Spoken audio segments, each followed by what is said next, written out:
and get 2 for 1 low price, plus free shipping. Giza Dreams are made with the finest, most sought-after cotton in the world. Giza cotton was once reserved for only the finest dress shirts, but is now available in Mike's Giza Dream Sheets. They feature a beautiful silky sateen weave that helps keep you cool and comfortable all night long. With the Giza Dream Sheets, I'm getting the best rest of my life. I love my Giza Dream Sheets. Go to MyPillow.com or call the number on your screen right now to get your very own MyPillow Giza Dream Sheets. Use the promo code and Mike will give you a very special 2 for 1 low price and free shipping. That's right, get 2 for 1 low price and free shipping. Call or go online now. For the best night's sleep in the whole wide world, visit MyPillow.com.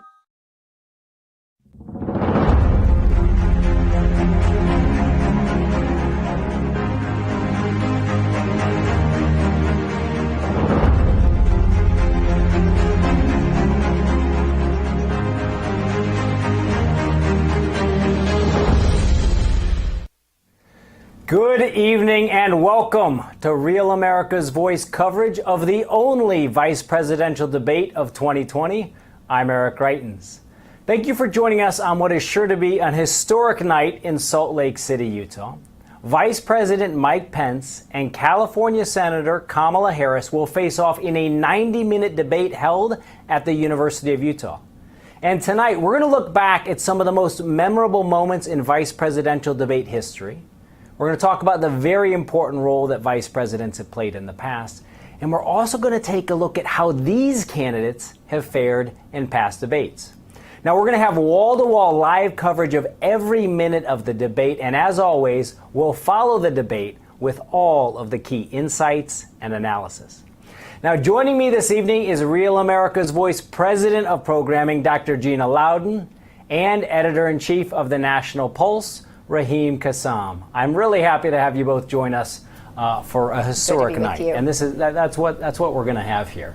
I mean, guys, set aside any feelings you may have about Kamala Harris. Tonight's going to be the first time that a woman of color will appear on the vice presidential debate stage. But that's not the only historic first that makes tonight unique. Not only are we still in the midst of a pandemic that's impacting so many around the country, but the president and quite a few members of his staff are in the midst of a quarantine after being diagnosed with COVID-19. And this is an important moment. You know, vice presidential debates can change the trajectory of the election. Late in the 2020 campaign, after Barack Obama performed poorly in the first debate, it was then Vice President Biden who took it to Paul Ryan to turn things around. And 8 years earlier, it was Vice President Dick Cheney who repeatedly hit John Edwards and helped provide a boost that George W. Bush's reelection campaign needed. Now, guys, with all that's happening, share with me your initial thoughts. What does Pence need to do tonight? What does Senator Harris need to do tonight to win? Raheem? Look, I think the vice president really must stay away from getting drawn into kind of false premise attacks and false premise questions. We know who these moderators are. We know where they're coming at this from. A lot of what people will look for in the vice president today is the kind of tempered policy detail that you don't necessarily get or want from President Trump, but they do want it on the ticket. And that's what I think Vice President Mike Pence is there to do. He's also there to punch. He's got to land some punches. He's got to look Kamala Harris dead in the eye and say, what about the Chinese Communist Party and its virus? Will you call it the CCP virus? Will you accept that President Trump did the right thing despite Joe Biden saying it was xenophobic to close the borders? And he's got to make her own comments about Joe Biden. Yeah. Dr. Gina, now to you. When you think about this debate, and you've talked with a lot of folks, I know, in both camps, you're particularly close to a lot of people on President Trump's team. What are they saying to you about what they want to see Vice President Pence accomplish tonight? Well, I think there's a resounding confidence among Team Trump tonight. Team Trump has overcome so many arrows that have been hurled at them over the last 4 years and counting.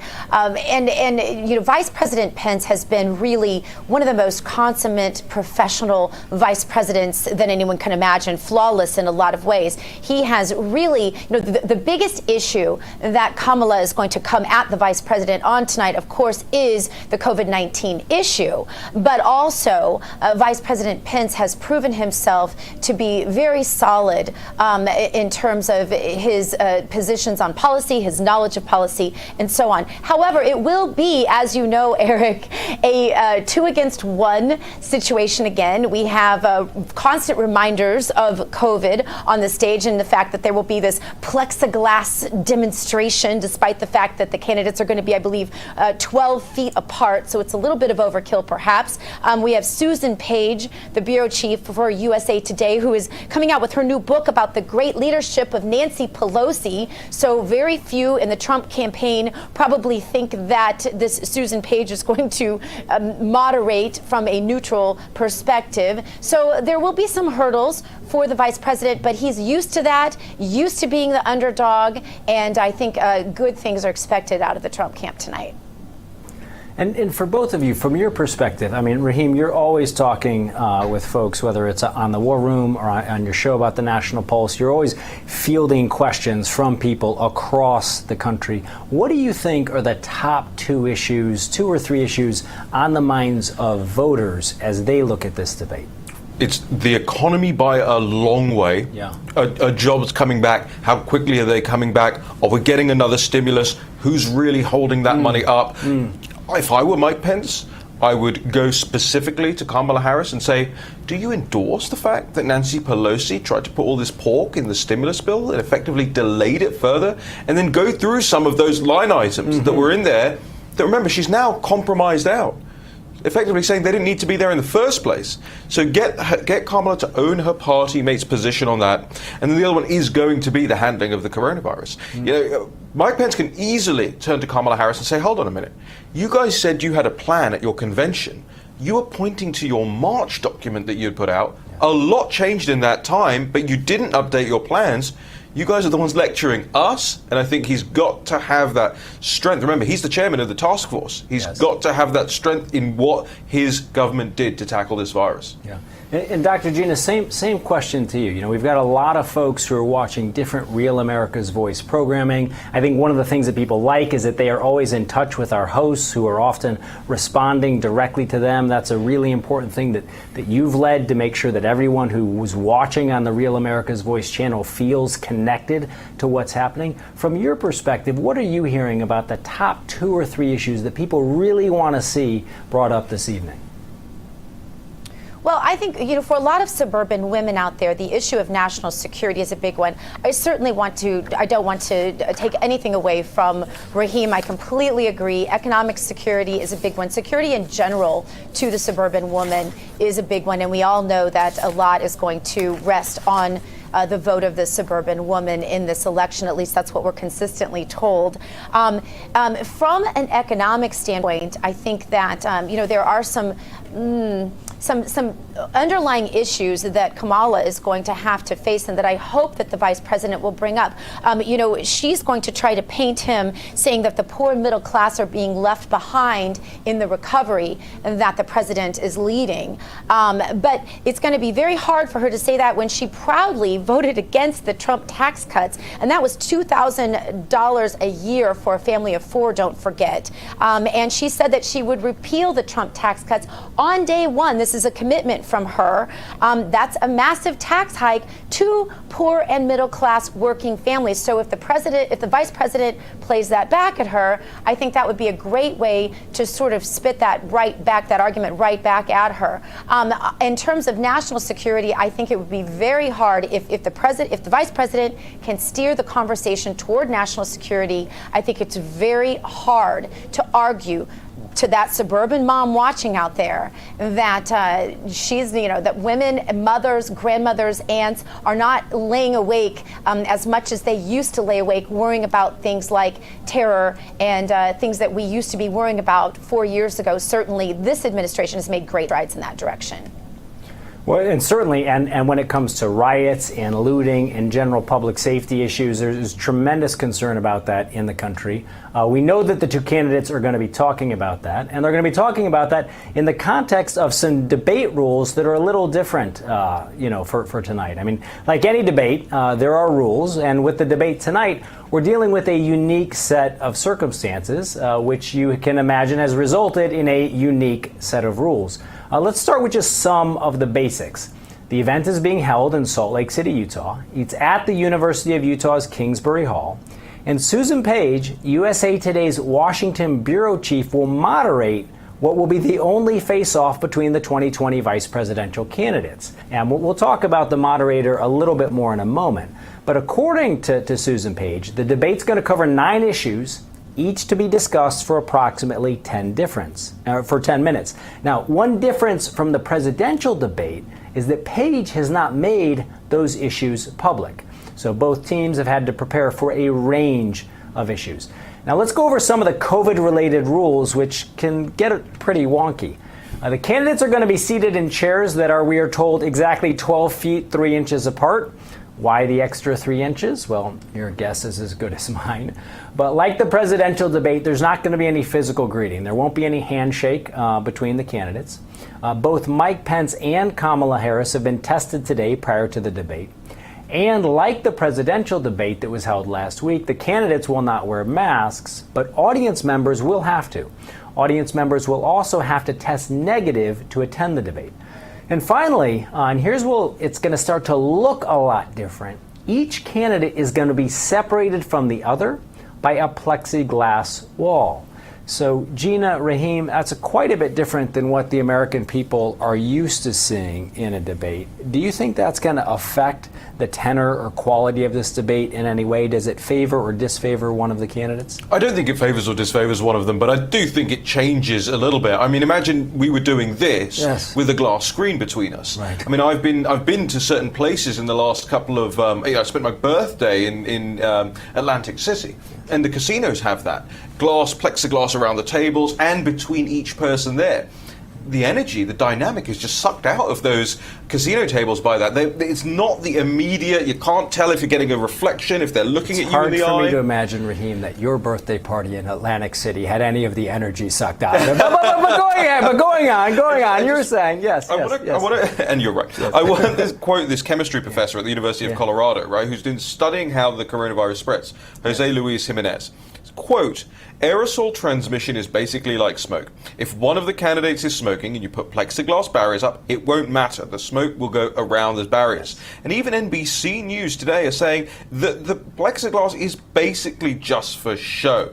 It's just a pretense, which I really do not think we should be giving pretenses of safety to the public at this point in time in a vice presidential debate. Absolutely. Dr. Gina, what's your opinion? I mean, when you've been very close to both, you've got members in both of the campaigns who talk with you. They've talked with you a lot about the preparation for this debate. Why these particular rules, and what's your perspective on how this is going to actually affect the debate tonight? Well, Governor, this is actually my background, as you know, and that is human behavior and the dehumanization that has happened in our political world. The lack of civility that is lost is already a problem, as you know. The divisiveness that we saw in the presidential debate, I think really bothered people in the United States, just the people that really would like to see a conversation, a real, true civil discourse that we just don't see in politics, in the arena anymore, as Teddy Roosevelt discussed. And so I think people would like a return to that. And you know, when there is a lack of actual human contact, that diminishes that even more so. And so I think it's disappointing, and I think it's symbolism over substance, as we've come to know a lot about in politics. And I think that it's disappointing because when you are disingenuous with the audience, and this is something, you know, as president of programming, that I try very, very hard to explain to our hosts: be who you are. It's more important to me that you're who you are than that you project some sort of image that I want our network work to have, because I think that each individual being who they are and connecting with the audience in a genuine way. We voted for authenticity. America voted for authenticity in 2016. There's a reason for that, and Americans want to see that tonight. If either candidate projects that authenticity more than the other, hands down they win with the American people. And I think some of these measures that they're taking tonight that are so symbolic and frankly plastic, ironically, take away from that. Yeah, I agree with you, and I think we've heard from a lot of people that they want to see how candidates deal with each other in the arena. And fundamentally, you and I have talked about this. Americans are essentially kind, compassionate people, and part of kindness, part of compassion is being able to see other people's faces, being able to see them smile, being able to engage with your fellow human beings and your fellow citizens. There was a lot of talk last time during the presidential debate about the moderator, Chris Wallace. Now, it's going to be up to this moderator, Susan Page, to really bring the candidates together. Now, when people look back at the presidential debate, they thought that at times it seemed that Chris Wallace lost control of the room. He was criticized by some for overstepping his role and at times coming off as favorable to one candidate or another. Tonight's debate, as we mentioned, is going to be moderated by someone that most people have probably never heard of. And again, that's USA Today's Susan Page. So here's just a little bit of insight and background. Page has been with USA Today since 1995. Before that, she was the White House correspondent for Newsday. She's a frequent commentator on PBS's Washington Week. She's the author of a highly regarded biography of Barbara Bush, and she's currently working on one about House Speaker Nancy Pelosi. During her 47-year career, Page has covered 10 presidential elections, 6 administrations, and she's interviewed 9 American presidents. She has twice been awarded the Gerald Ford Prize for distinguished reporting on the presidency, but she's not without controversy. After she was named the moderator of the sole vice presidential debate, reports surfaced that in 2018 she'd hosted a reception at her home in honor of a new Trump administration appointee. And so there is some concern people have raised about the moderator, how she's going to approach this. We talked about that a little, but Dr. Gina, how big of a factor do you think the moderator and the press coverage of what the moderator does in this debate is going to affect the way that the American people actually see this debate, which is essentially the closest thing that they have to a candidate interviewing for a job, interviewing for their vote? You know, Eric, I think that the American people see through all of that. They've become very savvy. They've had to, because they've been dealing with a press that was so biased for so many years. You go clear back to thinking about the Palin-McCain, I should say McCain-Palin, although it was really more like a Palin-McCain race. But you go clear back to those days, and we all remember just biased reporting that we had to deal with. And watching that and feeling like, middle America, where I lived at that time in the Midwest, where you were governor, feeling like our voice was never heard. And so I don't think that you get much past the real Americans out there watching. And I don't think that the moderator makes all that much difference. If anything, I think all it might do is make people even more angry and more ready to go fight for their candidate if they perceive that the moderation wasn't fair and square. I think that's about the only difference the moderator can actually make, because frankly, I feel like at this point, there aren't a lot of undecided votes out there. Yeah, and look, people are a whole lot savvier than they were even in 2016. People are much savvier consumers of the media, and people are incredibly smart, even if the mainstream media doesn't always treat them that way. And one of the things that makes this debate so important is just the simple fact that these two candidates hold the important title of commander-in-waiting. And they're doing that for two presidential candidates who are a combined 151 years old. And with the latest Rasmussen poll showing that Biden has an 8-point lead if the election were held today, many people think that it's crucial that the vice president really has an impact tonight on the race. Again, that's the latest Rasmussen poll. We've known, and Raheem, you and I have talked about how many a times these polls are not reliable. What's your sense for where the race is at right now and how this debate might affect the trajectory of the presidential race? We had the Democracy Institute founder Patrick Basham on the show the other day because they actually got the Brexit campaign correct in terms of their polling. They got 2016 in the US correct as well. And they had a poll out. And let's point out, most people had it wrong. Correct. And the folks who you had on actually nailed one of the very few polls. that nailed it. And, they've got a poll out at the moment that actually has the president, Donald Trump, up by one in their poll over Joe Biden. Now, make of that what you will. There's just another one to throw into the mix, right?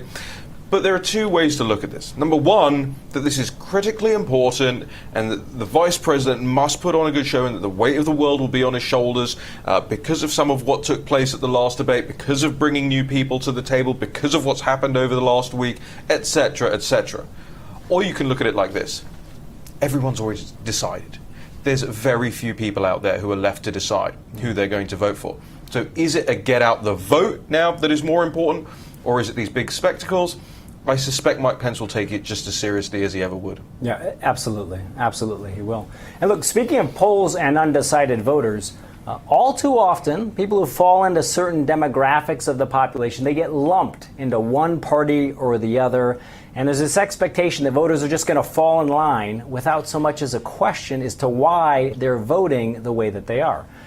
That's why efforts of organizations like the New Journey Political Action Committee are so interesting and so important.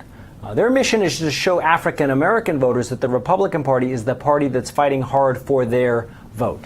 And our Real America's Voice news anchor, Miranda Kahn, sat down with New Journey PAC CEO Autry Pruitt to discuss the need to educate African American voters.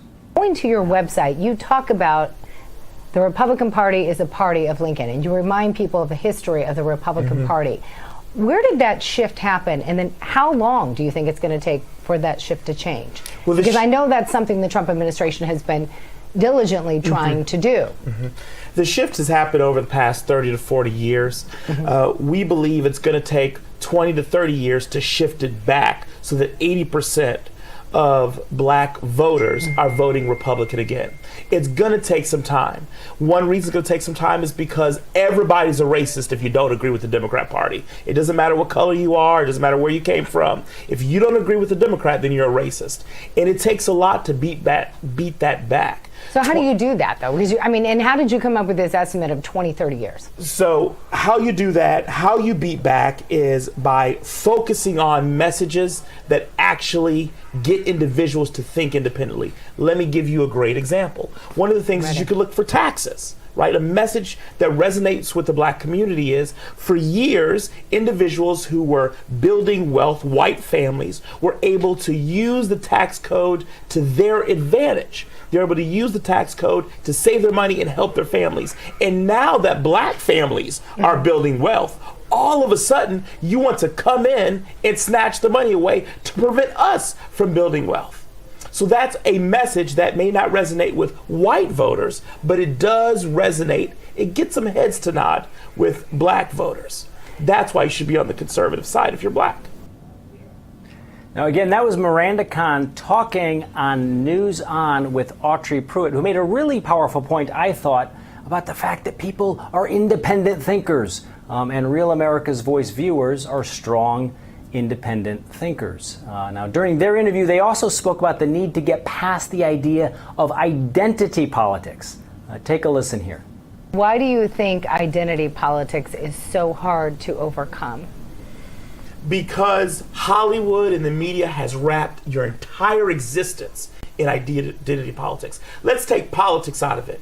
When it comes to eating a hamburger, when it comes to dolls you play with, when it comes to places you go, music you listen to, it's all codified if you're black, if you're white, if you're short, if you're tall, if you're yellow, if you're not. Oh, you know black people like that kind of music. They like the beats. Oh, you know black people can dance. Oh, you know white people like twing, twing, twing. You know, bluegrass music. This is all, I play bluegrass music actually. It's all, I love it. We have been conditioned as Americans since the 60s to look at things in these terms. Gotcha. So naturally, politics follows culture. We only literally have a few seconds remaining, so real quickly, any predictions for tonight? The prediction tonight is Mike Pence is going to absolutely destroy Kamala fake Harris. Kamala fake Harris. All right. Now, after the break, we're going to take a look at the history of the vice presidency and also look back at some of the most memorable moments in vice presidential debate history. Stay right with us. You have something to say, but the system won't let you. Not too long ago, we Americans enjoyed the freedom to speak our minds, but times have changed. Now, big tech companies are moving fast to suppress our voices, and no matter who you are, if you oppose, they will get you.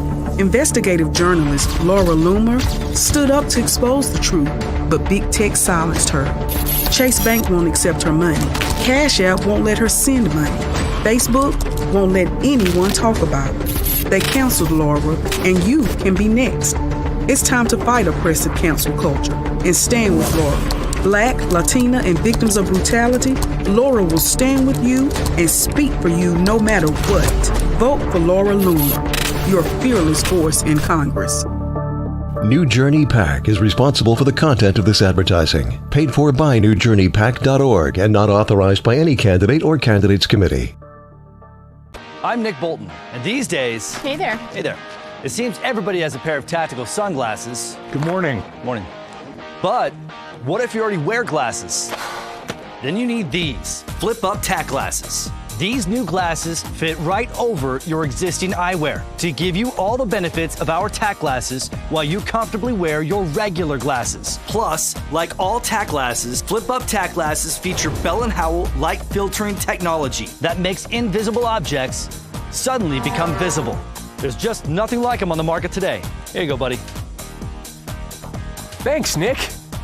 Act now to get your flip-up tack glasses for just $19.99, and we'll even ship them to you free. But wait, order today and you can get a second pair. Just pay a separate fee. Here's how to order. Call 1-800-284-4127 or go to flipupglasses.com. That's 1-800-284-4127 or order online at flipupglasses.com.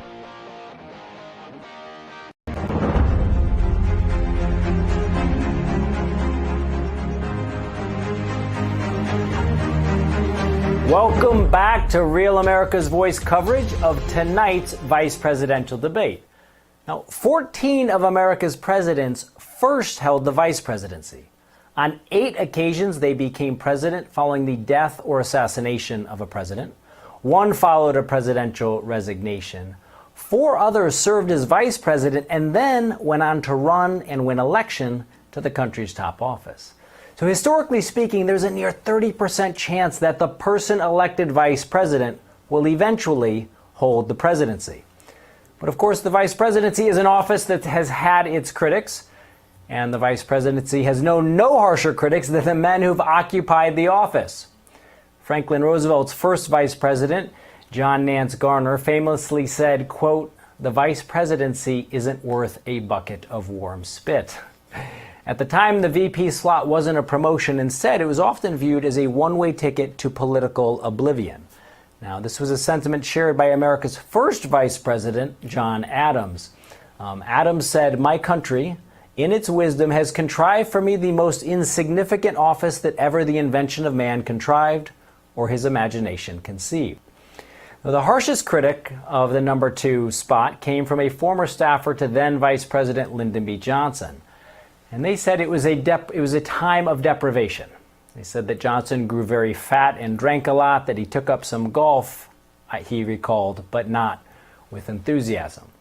So while a majority of vice presidents don't make it higher than the number 2 spot, as we mentioned, on 14 occasions in American history, the nation looked to the presidential understudy, as Vice President Dick Cheney often called the post, to later become the nation's commander-in-chief. In the beginning of America's independence, the vice presidency was awarded to the runner-up in the election for president.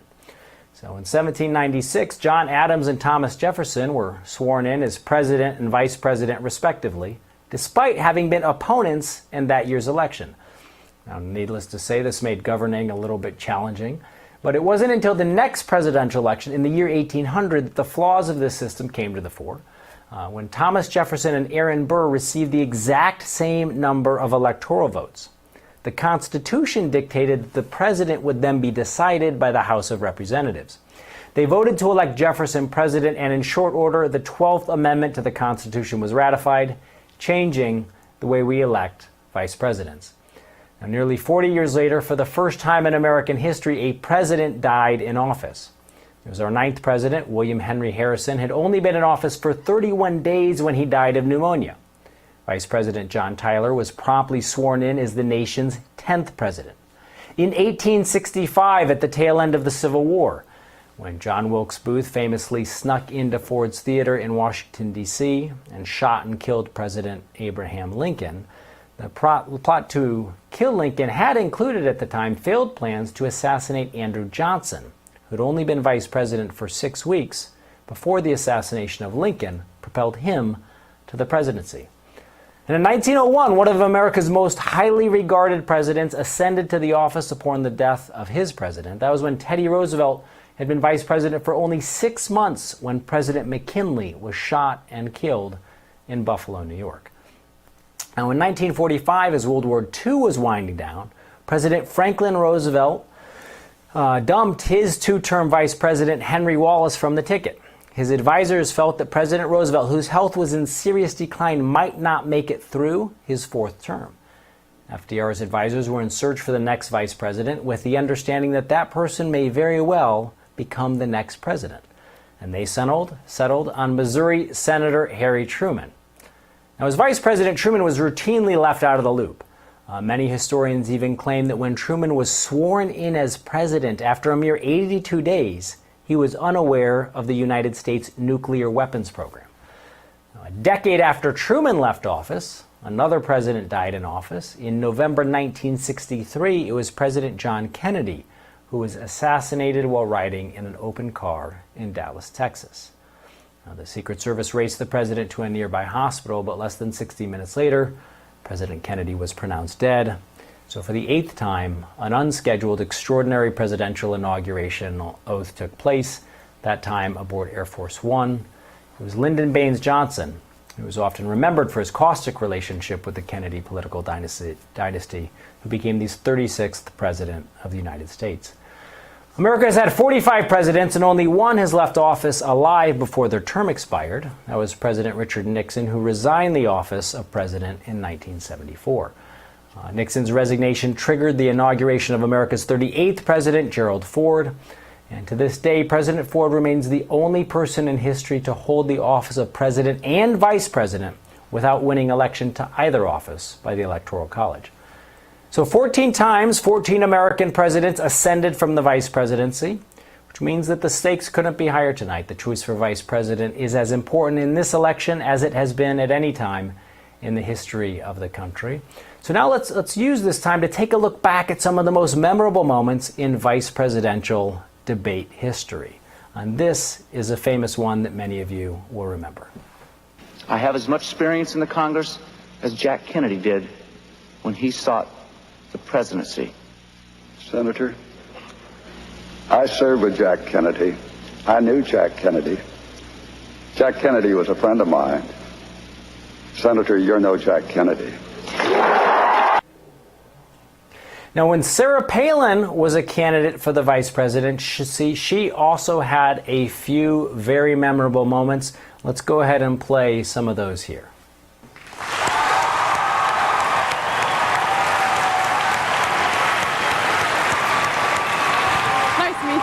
Hey, can I call you Joe?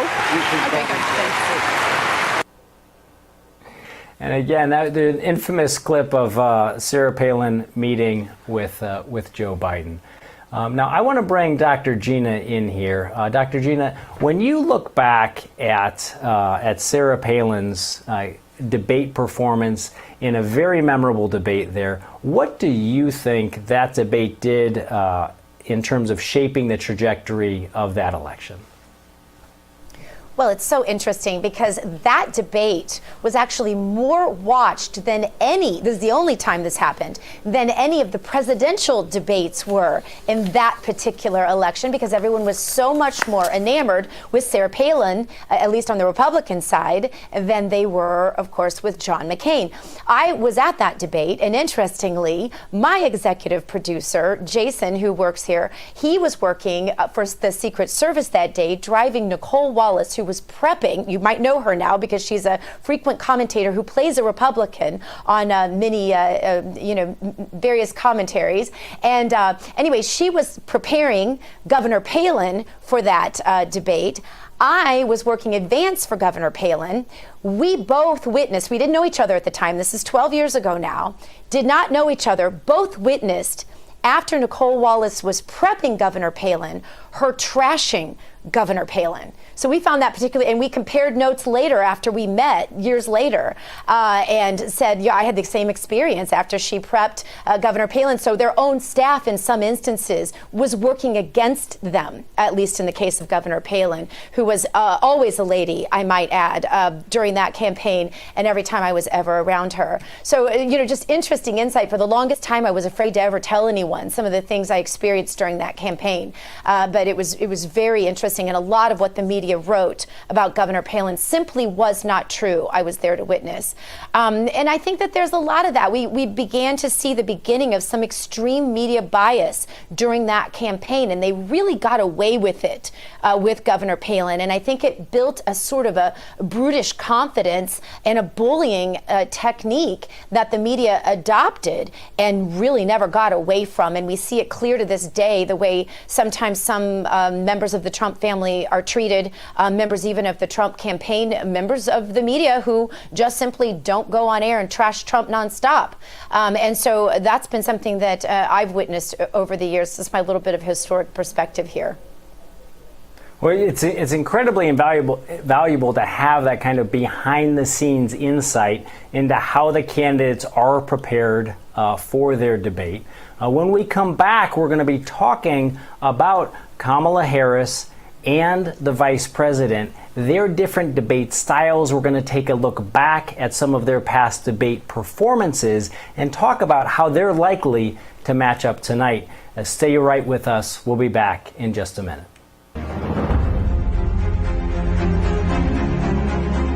School choice is more than just a choice. It's an opportunity. An opportunity for our children to reach the potential already inside them, to rise up and succeed at life. But Democrats strongly oppose school choice and vow to end charter schools. And so the point is, if I'm president, Betsy DeVos's whole notion from charter schools to this is gone. President Trump supports school choice. He's fighting to give our children a better education. We're fighting for school choice. Frankly, school choice is the civil rights statement of the year. This November, vote for school choice. Vote Trump. New Journey PAC is responsible for the content of this advertising. Paid for by NewJourneyPAC.org and not authorized by any candidate or candidates committee. Hello, I'm Mike Lindell, and I'm here to tell you about my new product from MyPillow. Towels that actually work. Watch this absorbency test. Here's another towel that we randomly went out and bought. Here's one of my towels with the nice design. I don't know if you can see this, but you could line a swimming pool with this. I mean, this is crazy. Get rid of it. Towels that actually work. What a concept. I really love the towels. They're really great. They're super absorbent. Go to MyPillow.com or call the number on your screen right now. The new MyPillow towels are exclusively made with 100% USA combed cotton with proprietary technology and with maximum absorbency. They dry you faster and are guaranteed to work. And listen to this. Use the promo code on your screen and Mike will include a second full towel set with bath towel, hand towel, and washcloth absolutely free. That's 2 MyPillow towel sets for the price of 1 in your choice of color. I personally guarantee they're going to be the best towels you'll ever own. Order now.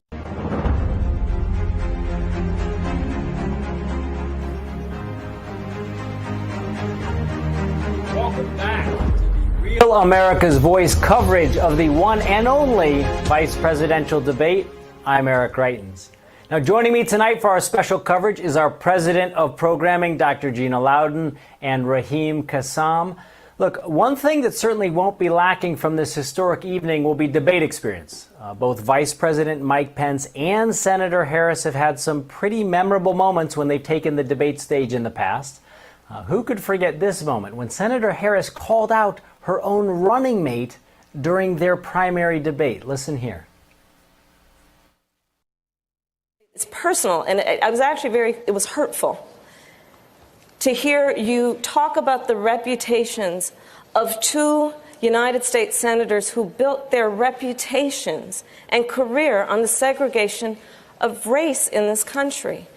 And it was not only that, but you also worked with them to oppose busing.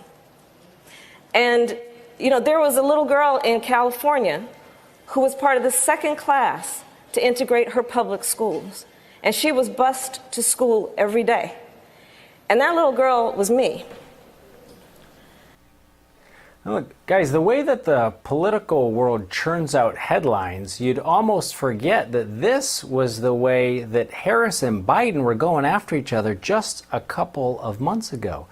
Do you think that's going to come up during this debate about Harris and Biden's relationship in the past? And when you see that clip and you see how Harris kind of goes on the attack, what do you think that says about what we're likely to see from her tonight as she goes up against Vice President Pence? So there's a couple of schools of thought on this, Eric. And by the way, all the historical things, I learned a lot in that last segment. So thank you for doing that and bringing that to us. I think that's the difference here as well, is that the CNNs of the world are currently having this sort of endless, they've got the maps up and they're talking about the things. But it's really important to understand this stuff in a historical context. And like you say, the headlines, they churn them out. I think Kamala Harris has only been asked once about her comments on Joe Biden. What does she say? It was a debate. It was a debate. You can't just repeat, it was a debate, and then laugh the question off. Did you mean it or did you not mean it? Yes. And if you didn't mean it, were you presenting a false pretense of who you are as a person to the public that you wanted to vote for you at the time?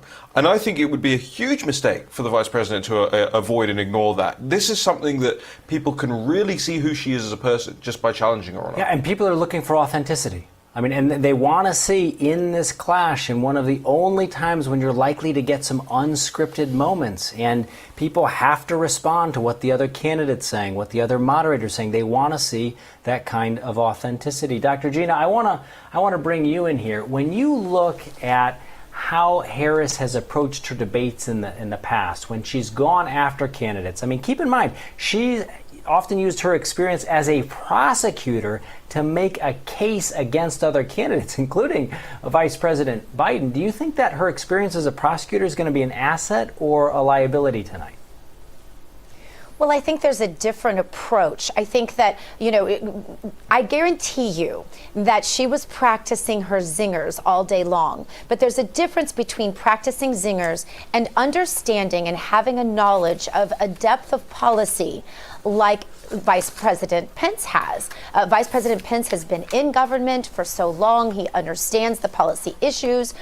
There's very little she can ask him where she's going to catch him on something that he doesn't understand. The converse is not true. And so there are quite a few items where if Vice President Pence decides to simply ask her a question on a deep policy issue, it might be quite easy for him to catch her completely off guard, and perhaps even using her own words, as you just illustrated. And so look for some of those moments. I guarantee if the vice president does it, it will be in a very genteel way. We maybe hardly even notice it's happening, but it will register in the minds of the American people. Hey, can we believe her? Is she authentic? Some of the things you've alluded to and that we've seen from her in the past, because if that moment that she keeps saying, well, that was just a debate, well, then can we believe anything she says tonight? The savvy moderator will say, can we believe the things you say tonight? If that was just a debate, then why should we believe the things you're saying this evening? Yeah, look, and I do hope that the moderator really brings out the major contrast between these two candidates. Because, I mean, Raheem and Gina, when you think about these candidates, these are two candidates who see the world from very different perspectives. I mean, you think just about public safety. Senator Harris came out and she said about rioting and looting that it would go on, that it could go on. She said in some cases it should go on. When Mayor Eric Garcetti in Los Angeles actually defunded the police to the tune of $150 million, she said, I applaud Eric Garcetti for what he's doing. Vice President Pence, on the other hand, and the president have been really pushing hard for Operation Legend, for bringing in federal agents where necessary to bring that kind of peace and security. So, Dr. Gina, I mean, when you think about those big issue contrasts, do you think we're going to get a chance to see a very clear, stark contrast between the candidates on issues like public safety, on issues like the Second Amendment, support for the police? Yeah, I have a list in front of me on some of her stated policy, and my guess would be that the vice president will bring some of this up. She supports sanctuary cities. She wants government-funded health insurance to illegal aliens, decriminalizing illegal border crossings. She is an open borders radical. She wants the Green New Deal. She's, as stated, there's no question she is in favor of banning fracking. Those are some quotes from Kamala Harris that that you can bank on. These are the kinds of things she wants. That's not even to broach her opinions on radical opinions on abortion, radical opinions on economic policy, and some other things. And so I believe we'll get a solid list of those kinds of things from the vice president. And we haven't heard a lot from Kamala. We've really seen some moments, but they've kept her relatively quiet. I think it will be interesting for the American people to get to see her in sort of a little more unscripted manner. Well, look, we certainly hope that the moderator, Susan Page, is going to ask her those questions, that she's going to draw those distinctions between Senator Harris and the vice president. And look, the vice president has spent a lot of time, not just as vice president, as governor of Indiana, as a congressman, and he has his own experience on this very stage debating, and it would be foolish to write off his experience. Just take a look at how calmly and convincingly he made his argument in a debate that he had with Senator Tim Kaine back in 2016.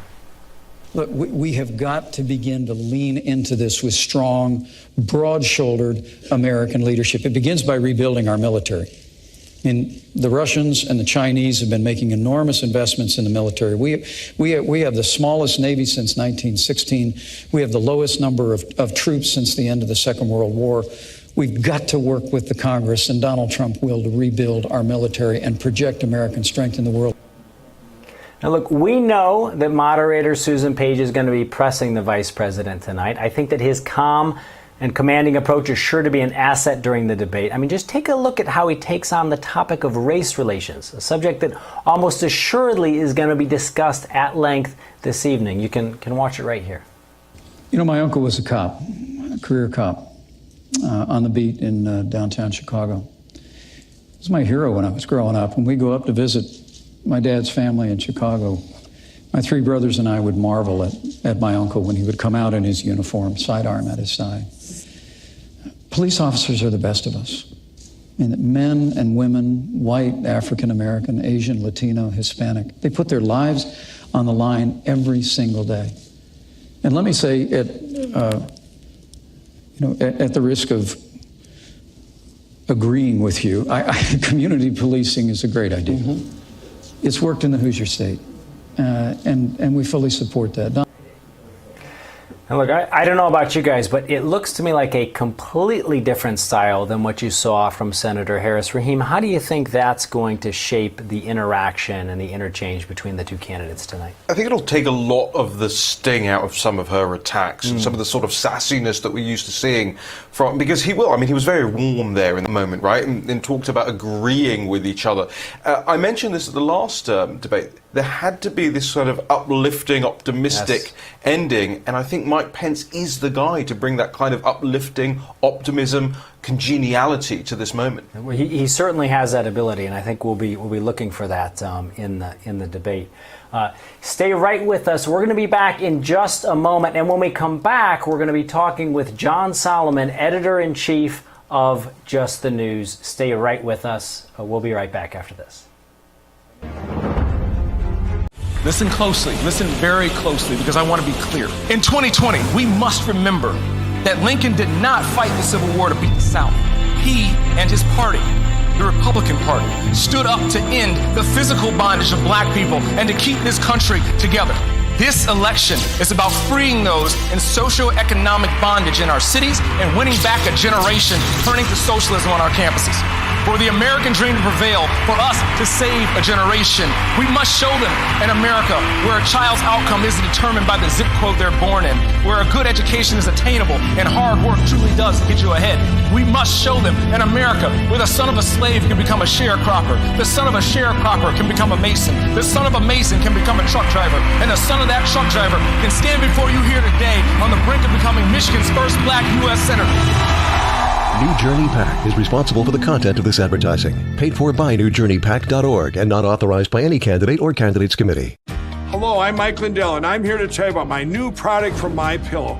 Towels that actually work. Watch this absorbency test. Here's another towel that we randomly went out and bought. Here's one of my towels with the nice design. I don't know if you can see this, but you could line a swimming pool with this. I mean, this is crazy. Get rid of it. Towels that actually work. What a concept. I really love the towels. They're really great. They're super absorbent. Go to MyPillow.com or call the number on your screen right now. The new MyPillow towels are exclusively made with 100% USA combed cotton with proprietary technology and with maximum absorbency. They dry you faster and are guaranteed to work. And listen to this. Use the promo code on your screen and Mike will include a second full towel set with bath towel, hand towel, and washcloth absolutely free. That's 2 MyPillow towel sets for the price of 1 in your choice of color. I personally guarantee they're going to be the best towels you'll ever own. Order now.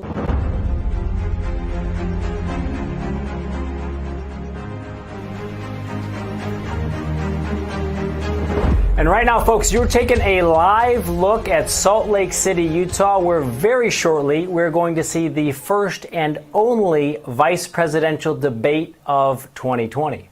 Now, joining us now in studio is John Solomon, editor-in-chief at Just the News. John, you've been covering presidential elections since 1984. Yeah, I gave my age away there, didn't I? Okay, give us a. You've got some Yeah. historical perspective on how these things go. So, I mean, you remember that was Reagan and that famous moment where he actually really won the debate by saying that he wasn't going to make an issue of his opponent's youth and inexperience, right? So here now we've got Vice President Pence, who's showing up for a major clash with Senator Kamala Harris. What are you expecting to see tonight? And do you think that this debate might change the trajectory of the election? Listen, vice presidential debates traditionally don't change the trajectory, but I think tonight you're going to see the effort to focus this debate by the Democrats solely on COVID. COVID. You got the chief of President Trump's COVID response there. You're going to hear 212,000 deaths tons of times. And then I think when that's going on, at the end, you're going to see Mike Pence turn this around. He's going to want to remind people that Kamala Harris, now Joe Biden's running mate, was an extremist in the Senate. And you're going to hear him pivot to Medicare for all whenever he gets a health care opening. Yes. He's going to pivot to law enforcement. She doesn't stand up for law enforcement. He'll be turning these things around time and time and again. So you're going to watch the Pence try to deflect, go in. One thing you might hear Pence say tonight, hey, remember when we were getting ready for this COVID debate? What were the Democrats doing? Oh, they were having an impeachment trial.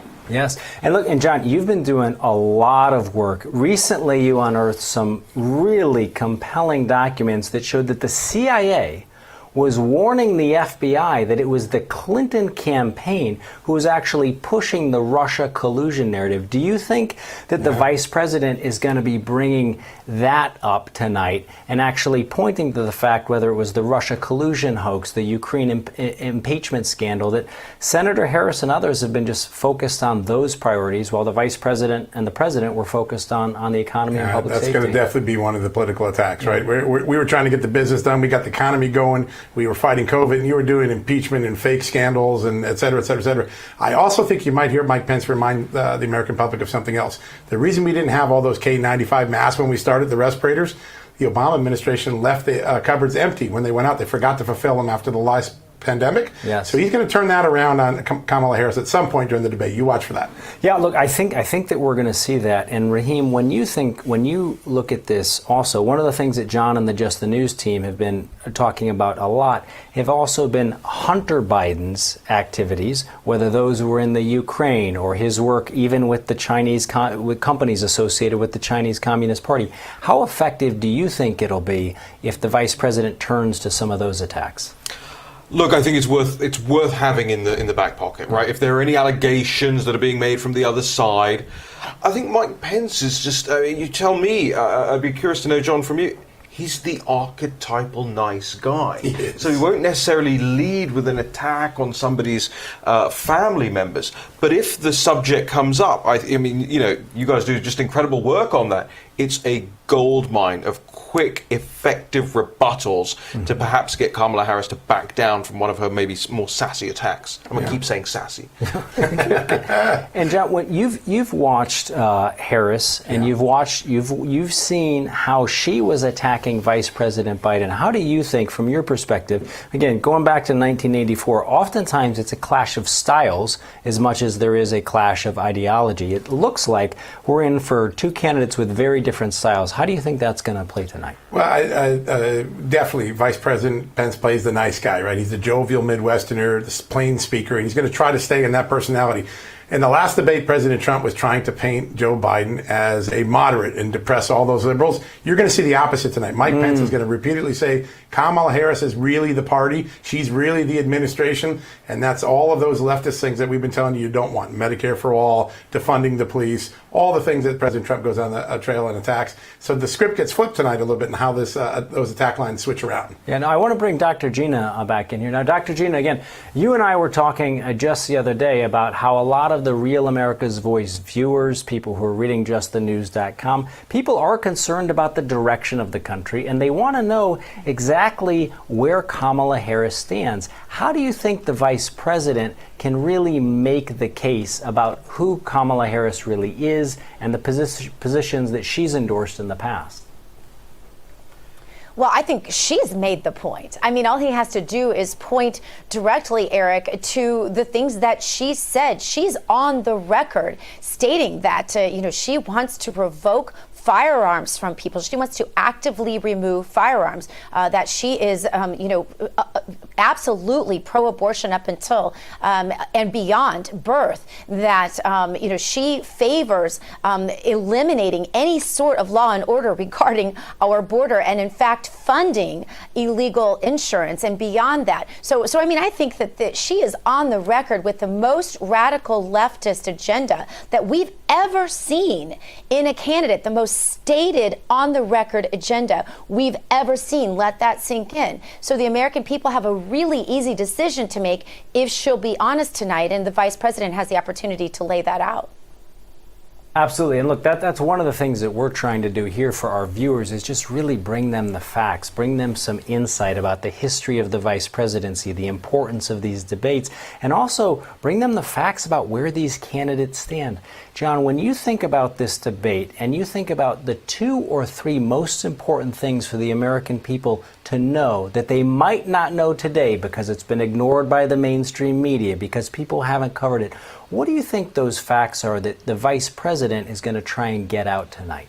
Well, one of them is who's most qualified to be president. You got 2 mid-70-year-old presidential candidates going here. The vice president's more relevant. We've seen that in polling data. I think Mike Pence is going to say, I've got a lot more experience on the Washington stage. She's done very little in Congress, has very few sponsored legislation. And when she does do something, it's in the far left, far disconnected from America. I think that's what you'll hear tonight. Beautiful. And in 20 seconds, Raheem, what do you think? Top 2 or 3 things the vice president needs to get out tonight. Look, I'll just talk about it from my perspective and some of our reporting at the National Pulse is I want to understand why Kamala Harris's side, if they so think they're so far ahead, and they say that Trump is going to one who's not going to accept the election result, why are they the ones who are like calling for UN observers and all of this post lawsuits and all of that kind of thing? Right.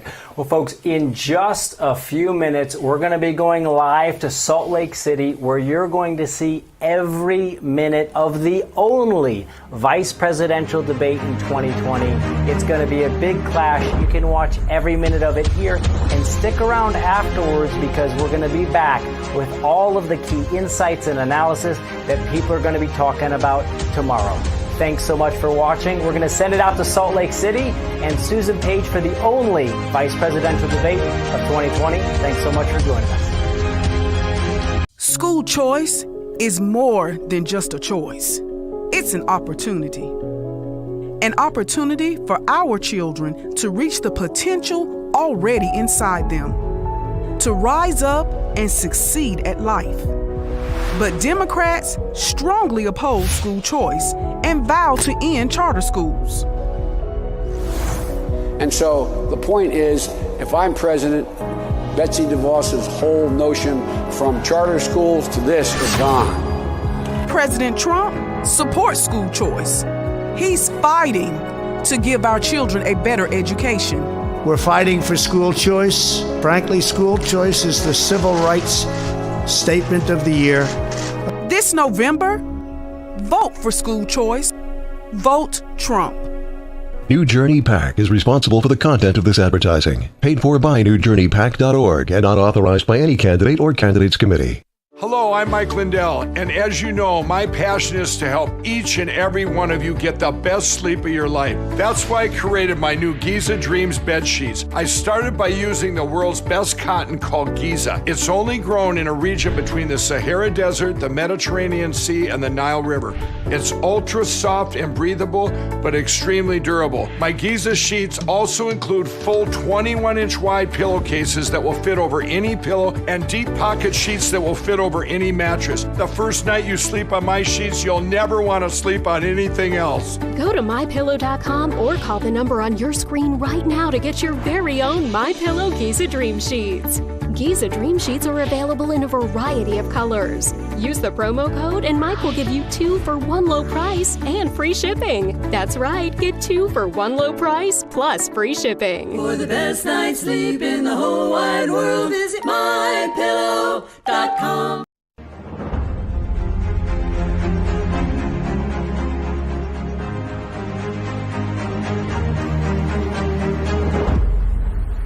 All right, folks, we're just about 1 minute away from the start of the vice presidential debate. A lot of eyes around the country tuned in to see what's going to happen in this big clash. John, any final thoughts on what to look for tonight? You know, this is as for Kamala Harris, who's not traditionally performed well in debates to rise. If she doesn't, Mike Pence has had a good record at debates, and he could stabilize this election, tip it towards Trump with his performance tonight, I think. Raheem, what's in the minds of the candidates? They're about to go on stage. What are they thinking right before they step on? She's going in thinking that she is top dog here. If you look at the 350-page Economist YouGov poll that came out this morning, the numbers are telling Kamala Harris that it's hers to lose. Now, whether or not she then rises to that occasion, or that's actually a way of pressure on her that she feels to perform for the people who say that they're going to win, I mean, we're about to see that. I happen to believe, look, I don't know her personally, I just happen to believe,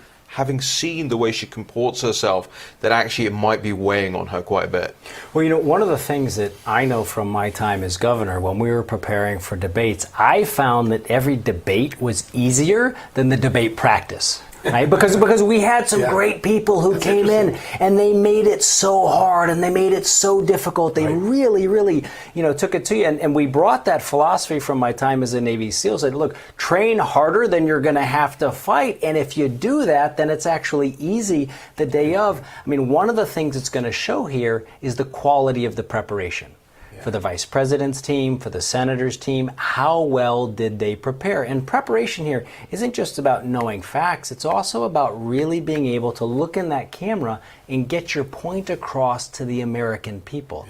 You know, because at the end of the day, what I always found is that people will walk away and they might not remember a particular statistic or a particular fact, but they're going to remember if you were in command of the issues. They're going to remember if you were authentic, and they're also going to remember if you cared about them. That's a great point. And so what do you think, again, in these last few minutes as they walk out there, What do you think these candidates need to do to let any undecided voter who's out there know that they really care about them, that they get them, so that somebody who's on the verge of making up their mind can say, you know what, that's the candidate who really understands me? Well, look, my old boss, Nigel Farage, once looked down the barrel of the camera during a debate, and he was just getting insulted, and they were booing, and in the audience, right?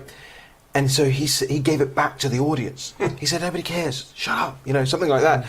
And the moderator said, oh, that's wise, insulting the audience. He said, no, the audience isn't in this room. The audience is at home. Yes. And keeping that in your mind, as you said, is, and by the way, I've been on the other side. I've been the debate prepper. And the job is to go out in there and try and reduce your candidate to their knees, call them names, make things up. Yes. You've gone through it all. Yes. It's incredibly good fun. But it's also, like you say, the debate turns out to be a lot easier as a result. Well, and one of the points that you make that I think is also so important is that the audience is at the end of the camera. The audience is the folks who are watching us right now at home, who are ready for this debate. And the audience isn't the media. So, John, a lot of times the mainstream media, they will flood in and they will be looking to take their particular angle and project it rather than really paying attention to the facts. Now, one of the things that you've done so well at justthenews.com is really give folks a chance to look at the facts themselves. You've got the Dig Deeper section on all of your stories where people can actually dive in. And I know that people are going to be looking at justthenews.com in the morning for some outstanding coverage of this. Folks, we're going to join the debate right now. Susan Page in Salt Lake City with our 2 vice presidential candidates. And socially distant audience. And we've taken extra precautions during this pandemic. Among other things, everyone in the audience is required to wear a face mask, and the candidates will be seated 12 feet apart. The audience is enthusiastic about their candidates, but they've agreed to express that enthusiasm only twice, at the end of the debate and now when I introduce the candidates. Please welcome California Senator Kamala Harris and Vice President Mike Pence.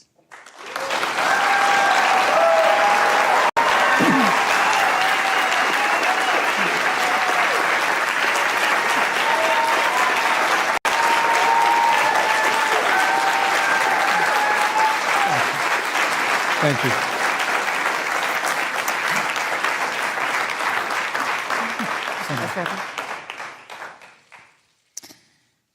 Senator Harris and Vice President Pence, thank you for being here.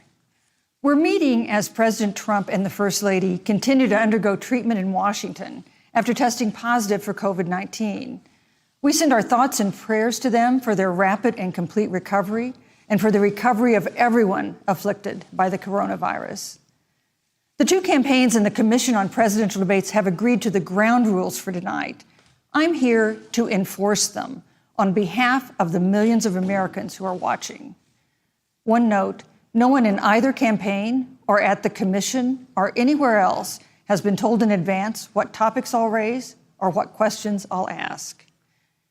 This 90-minute debate will be divided into 9 segments of about 10 minutes each. I'll begin a segment by posing a question to each of you, sometimes the same question, sometimes a different question on the same topic. You will then have 2 minutes to answer without interruption by me or the other candidate. Then we'll take 6 minutes or so to discuss the issue. At that point, although there will always be more to say, we'll move on to the next topic. We want a debate that is lively, but Americans also deserve a discussion that is civil.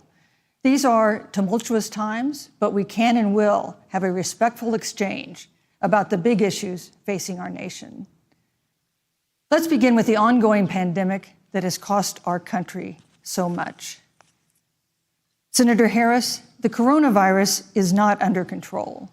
Over the past week, Johns Hopkins reports that 39 states have had more COVID cases over the past 7 days than in the week before.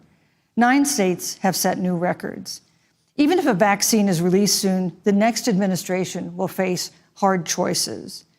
What would a Biden administration do in January and February that a Trump administration wouldn't do? Would you impose new lockdowns for businesses and schools and hotspots?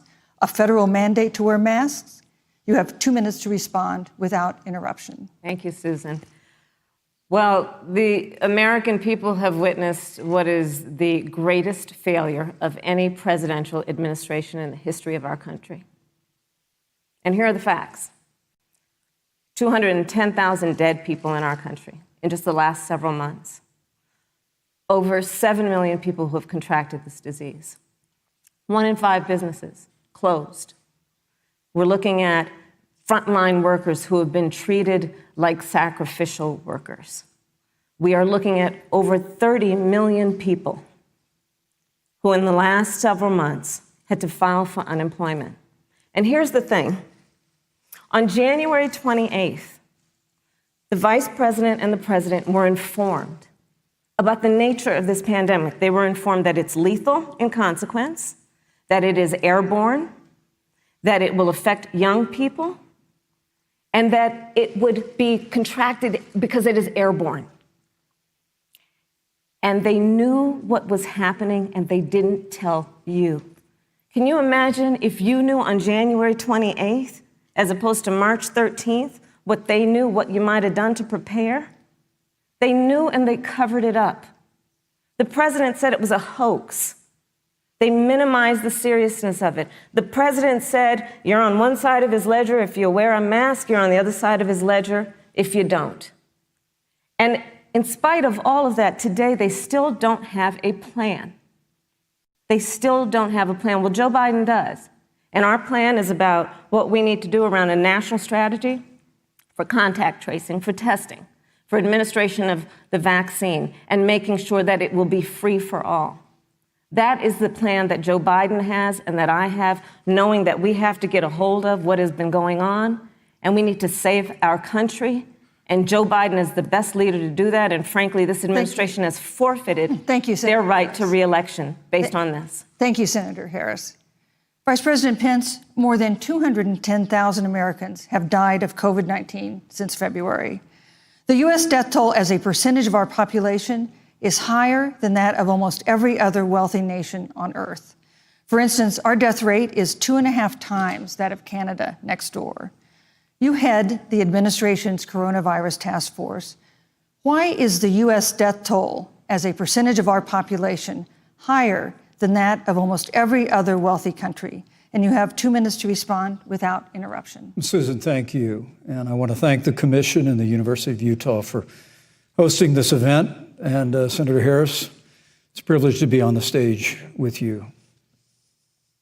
And our nation has gone through a very challenging time this year. But I want the American people to know that from the very first day, President Donald Trump has put the health of America first. Before, there were more than 5 cases in the United States, all people who had returned from China.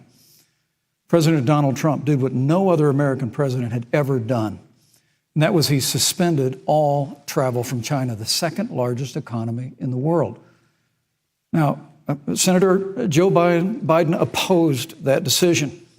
He said it was xenophobic and hysterical. But I can tell you, having led the White House Coronavirus Task Force, that decision alone by President Trump bought us invaluable time to stand up the greatest national mobilization since World War II. And I believe it saved hundreds of thousands of American lives. Because with that time, we were able to reinvent testing. More than 115 million tests have been done to date. We were able to see to the delivery of billions of supplies so our doctors and nurses had the resources and support they needed. And we began, really, before the month of February was out, to develop a vaccine and to develop medicine and therapeutics that have been saving lives all along the way. And under President Trump's leadership, Operation Warp Speed, we believe, will have literally tens of millions of doses of a vaccine before the end of this year. The reality is, when you look at the Biden plan, it reads an awful lot like what President Trump and I and our task force have been doing every step of the way. I mean, quite frankly, when I look at their plan that talks about advancing testing, creating new PPE, developing a vaccine, it looks a little bit like plagiarism, which is something Joe Biden knows a little bit about. And I think the American people know that this is a president who has put the health of America first, and the American people, I believe with my heart, can be proud of the sacrifices they have made. It's saved countless American lives. Senator Harris, Would you like to respond? Absolutely. Whatever the vice president is claiming the administration has done, clearly it hasn't worked. When you're looking at over 210,000 dead bodies in our country, American lives that have been lost, families that are grieving that loss. And you know, the vice president is the head of the task force and knew on January 28th how serious this was. And then thanks to Bob Woodward, we learned that they knew about it. And then when that was exposed, the vice president said, when asked, well, why didn't y'all tell anybody? He said, because the president wanted people to remain calm. Well, let's get no, but Susan, this is important. Susan, I want to add, but here. Mr. Vice President, I'm speaking. I have to I'm weigh speaking. in. Yeah, you can have 15 more seconds, and then we'll give the vice president a chance to So I respond. want to ask the American people, how calm were you when you were panicked about where you're going to get your next roll of toilet paper? How calm were you when your kids were sent home from school and you didn't know when they could go back? How calm were you when your children couldn't see your parents because you were afraid they could kill them? Let's give Vice President Pence a chance to respond. Vice President Pence, you have 1 minute to respond. You know, there's not a day gone by that I haven't thought of every American family that's lost a loved one. And I want all of you to know that you'll always be in our hearts and in our prayers. But when you say what the American people have done over these last 8 months hasn't worked, that's a great disservice to the sacrifices the American people have made. The reality, if I may finish, Senator, the reality is Dr. Fauci said everything that he told the president in the Oval Office, the president told the American people. Now, President Trump, I will tell you, has boundless confidence in the American people, and he always spoke with confidence that we'd get through this together. But when you say it hasn't worked, when Dr. Fauci and Dr. Birx and our medical experts came to us in the second week of March, they said if the president didn't take the unprecedented step of shutting down roughly half of the American economy, that we could lose 2.2 million Americans. And that's the reality. Thank you. They also said to us, if we Pence. did everything right, Susan, we could still lose more than 200,000 Americans. Vice President now, one Pence. life lost is too many, Susan. But the American people, I believe, deserve credit for the sacrifices that they have made, putting the health of their family and their neighbors first, our doctors, our nurses, our first responders. Thank you, Vice President Pence. And I'm going to speak up on behalf of what the American people have done. Vice President Pence, you were your administration and congressional officials. No social distancing, few masks, and now a cluster of coronavirus cases among those who were there. How can you expect Americans to follow the administration's safety guidelines to protect themselves from COVID when you at the White House have not been doing so? Well, the American people have demonstrated over the last 8 months that when given the facts, they're willing to put the health of their families and their neighbors and people they don't even know first. And President Trump and I have great confidence in the American people and their ability to take that information and put it into practice. In the height of the epidemic, when we were losing a heartbreaking number of 2,500 Americans a day, we surged resources to New Jersey and New York and New Orleans and Detroit. We told the American people what needed to be done, and the American people made the sacrifices. When the outbreak in the Sun Belt happened this summer, again, Americans stepped forward. But the reality is the work of the President of the United States goes on. A vacancy on the Supreme Court of the United States has come upon us, and the President introduced Judge Amy Coney Barrett. Thank you, Vice President. At that, if I may say, that Rose Garden event, there's been a great deal of speculation about it. My wife Karen and I were there and honored to be there. Many of the people who were at that event, Susan, actually were tested for coronavirus, and it was an outdoor event, which all of our scientists regularly and routinely advise. The difference here is President Trump and I trust the American people to make choices in the best interest of their health. Joe Biden and Kamala Harris consistently talk about mandates, and not just mandates with the coronavirus, but a government takeover of health care, the Green New Deal, all government control. We're about freedom and respecting the freedom of the American people. Let's talk about respecting the American people. You respect the American people when you tell them the truth. You respect the American people when you have the courage to be a leader speaking of those things that you may not want people to hear, but they need to hear so they can protect themselves. But this administration stood on information that if you had as a parent, if you had as a worker, knowing you didn't have enough money saved up, and now you're standing in a food line because of the ineptitude of an administration that was unwilling to speak the truth to the American people.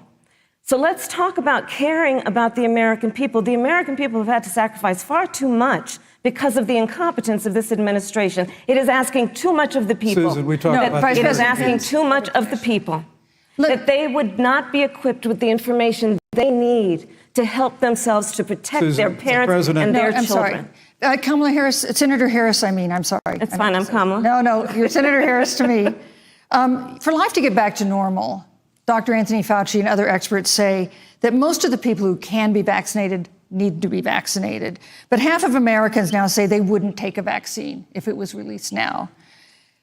If the Trump administration approves a vaccine before or after the election, should Americans take it, and would you take it?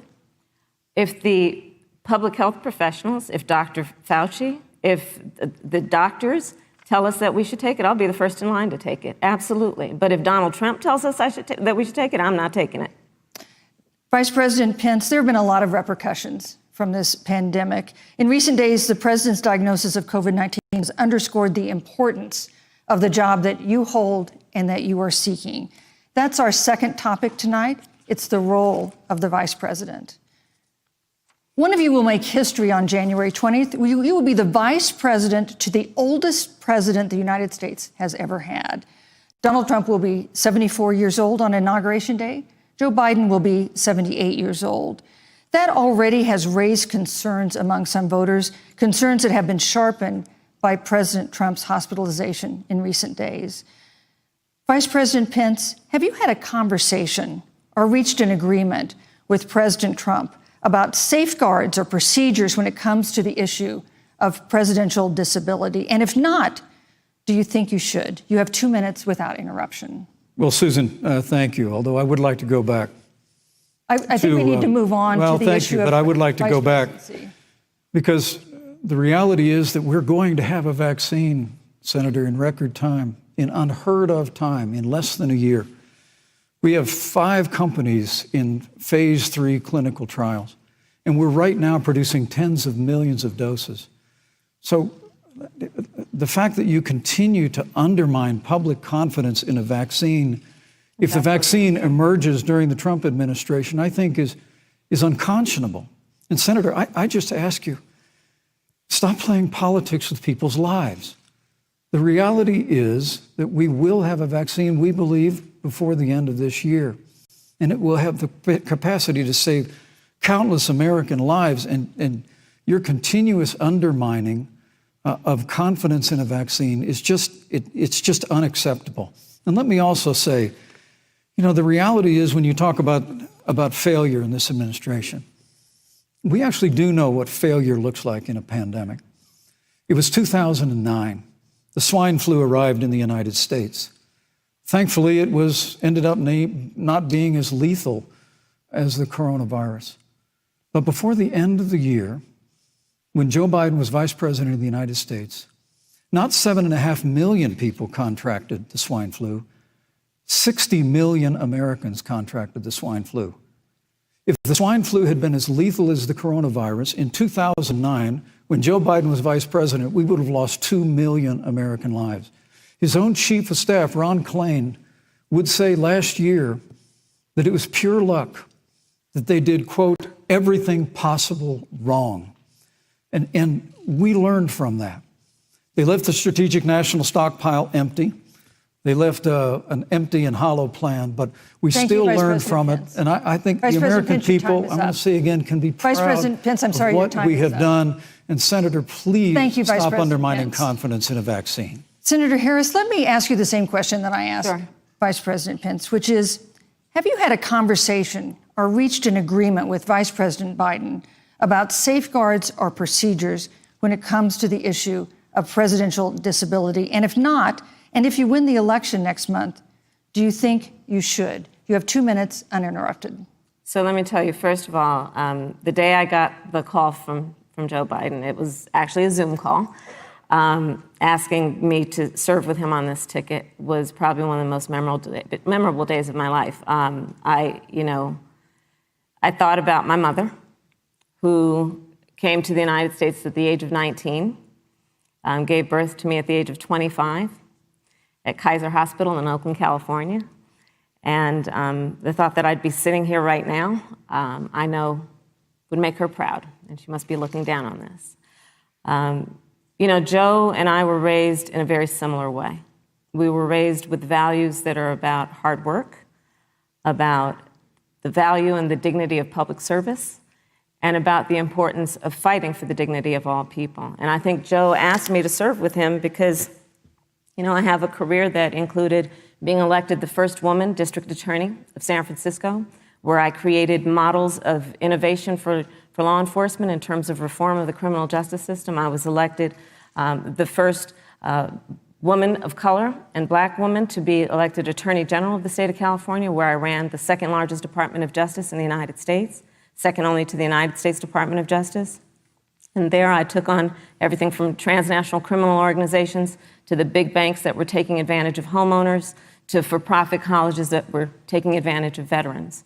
And then, of course, now I serve in the United States Senate as only the second black woman ever elected to the United States Senate. I serve on the Senate Intelligence Committee, where I've been in regular receipt of classified information about threats to our nation and hotspots around the world. I've traveled the world. I've met with our soldiers in war zones.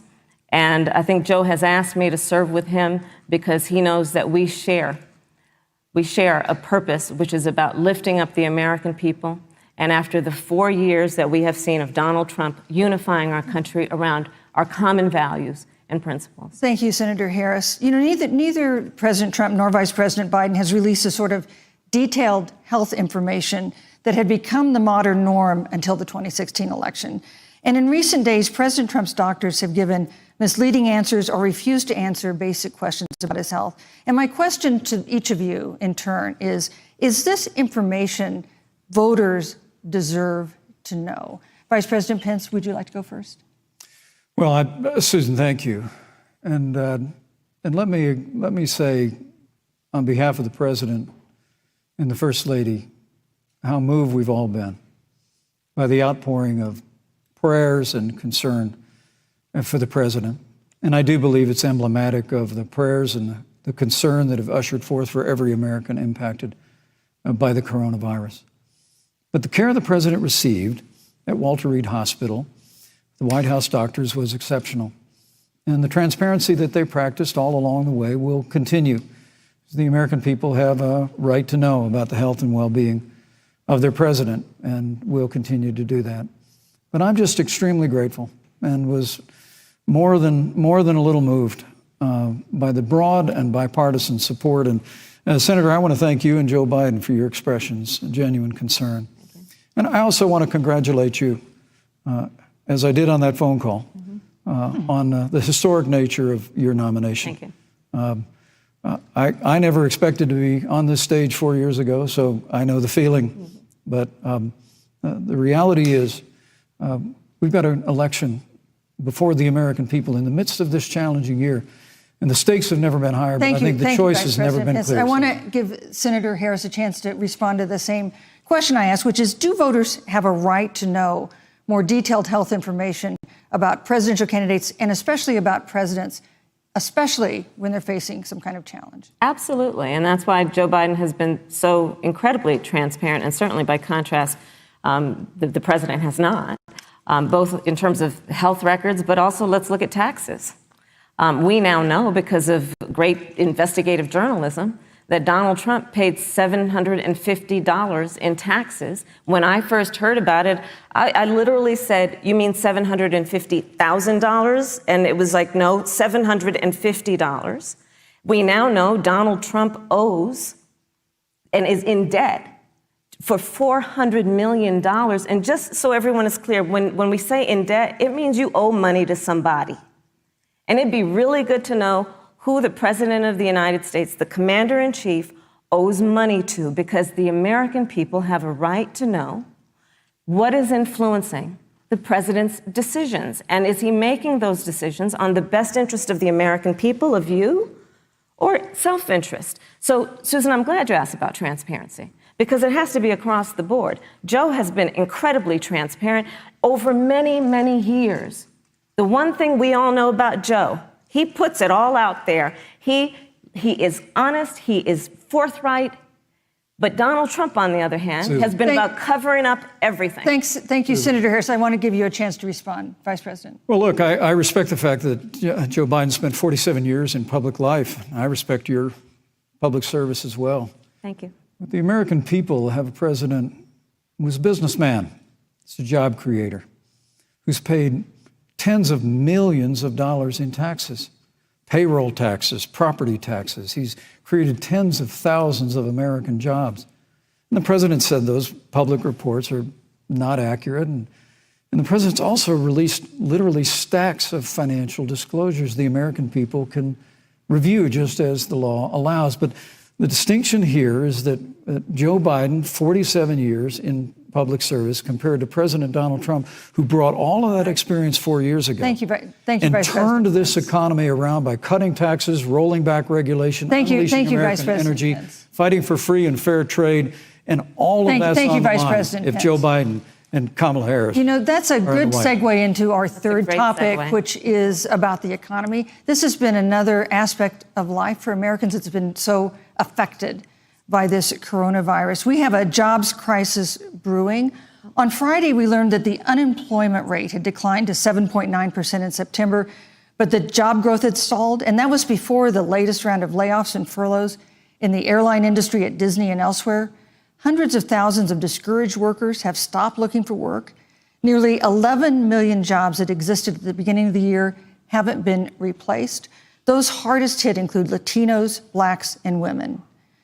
Senator Harris, the Biden-Harris campaign has proposed new programs to boost the economy, and you would pay for that new spending by raising $4 trillion in taxes on wealthy individuals and corporations. Some economists warn that could curb entrepreneurial ventures that fuel growth and create jobs. Would raising taxes put the recovery at risk? And you have 2 minutes to answer uninterrupted. Thank you. On the issue of the economy, I think there couldn't be a more fundamental difference between Donald Trump and Joe Biden. Joe Biden believes you measure the health and the strength of America's economy based on the health and the strength of the American worker and the American family. On the other hand, you have Donald Trump, who measures the strength of the economy based on how rich people are doing, which is why he passed a tax bill benefiting the top 1% and the biggest corporations of America, leading to a $2 trillion deficit that the American people are going to have to pay for. On day one, Joe Biden will repeal that tax bill. He'll get rid of it. And what he'll do with the money is invest it in the American people. And through a plan that is about investing in infrastructure, something that Donald Trump said he would do. I remember hearing about some infrastructure week. I don't think it ever happened. But Joe Biden will do that. He'll invest in infrastructure. It's about upgrading our roads and bridges, but also investing in clean energy and renewable energy. Joe is going to invest that money in what we need to do around innovation. There was a time when our country believed in science and invested in research and development so that we were an innovation leader on the globe. Joe Biden will use that money to invest in education.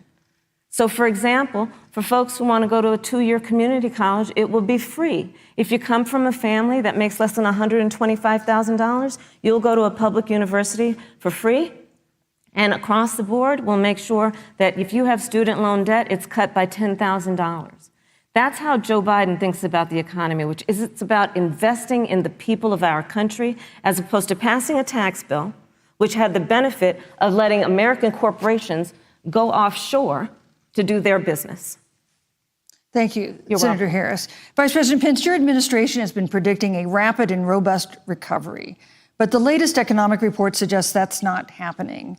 Should Americans be braced for an economic comeback that is going to take not months, but a year or more? You have 2 minutes to answer uninterrupted.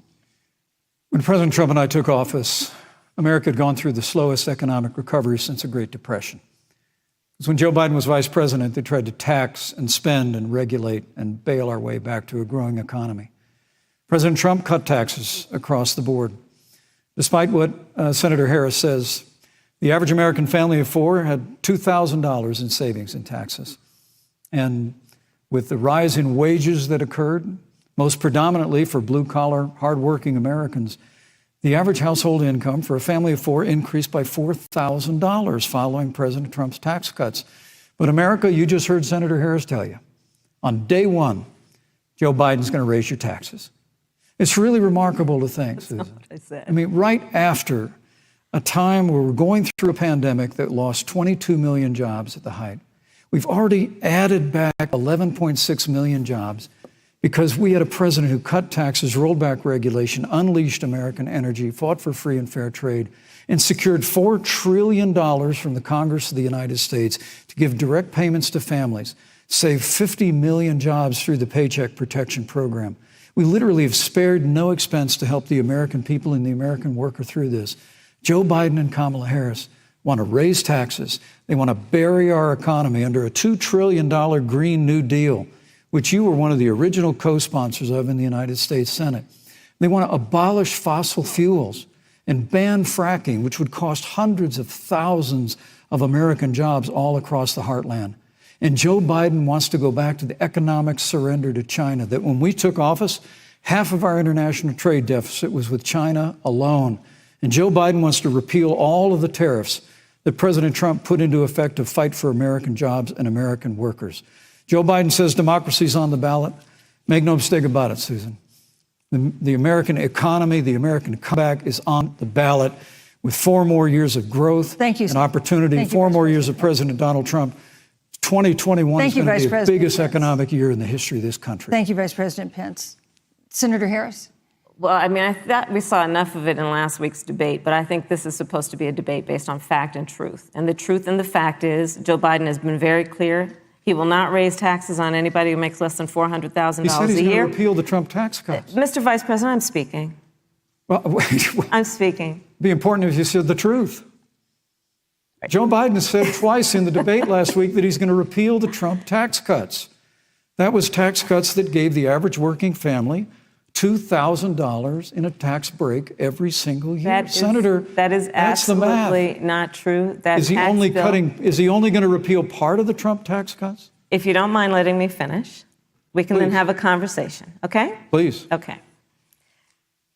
Joe Biden will not raise taxes on anyone who makes less than $400,000 a year. He has been very clear about that. Joe Biden will not end fracking. He has been very clear about that.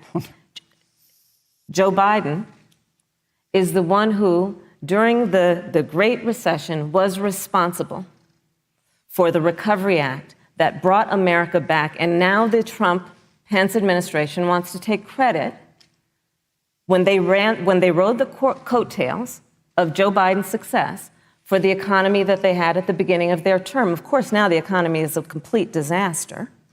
But Joe Biden, on the one hand, did that. On the other hand, you have Donald Trump, who has reigned over a recession that is being compared to the Great Depression. On the one hand, you have Joe Biden, who was responsible with President Barack Obama for the Affordable Care Act, which brought health care to over 20 million Americans and protected people with pre-existing conditions. And what it also did is it saved those families who otherwise were going bankrupt because of hospital bills they could not afford. On the other hand, you have Donald Trump, who's in court right now, trying to get rid of the Affordable Care Act, which means that you will lose protections if you have pre-existing conditions. And this is very important, Susan. Yes, and it's but we need to give Vice President. He interrupted me, and I'd like to just finish, please.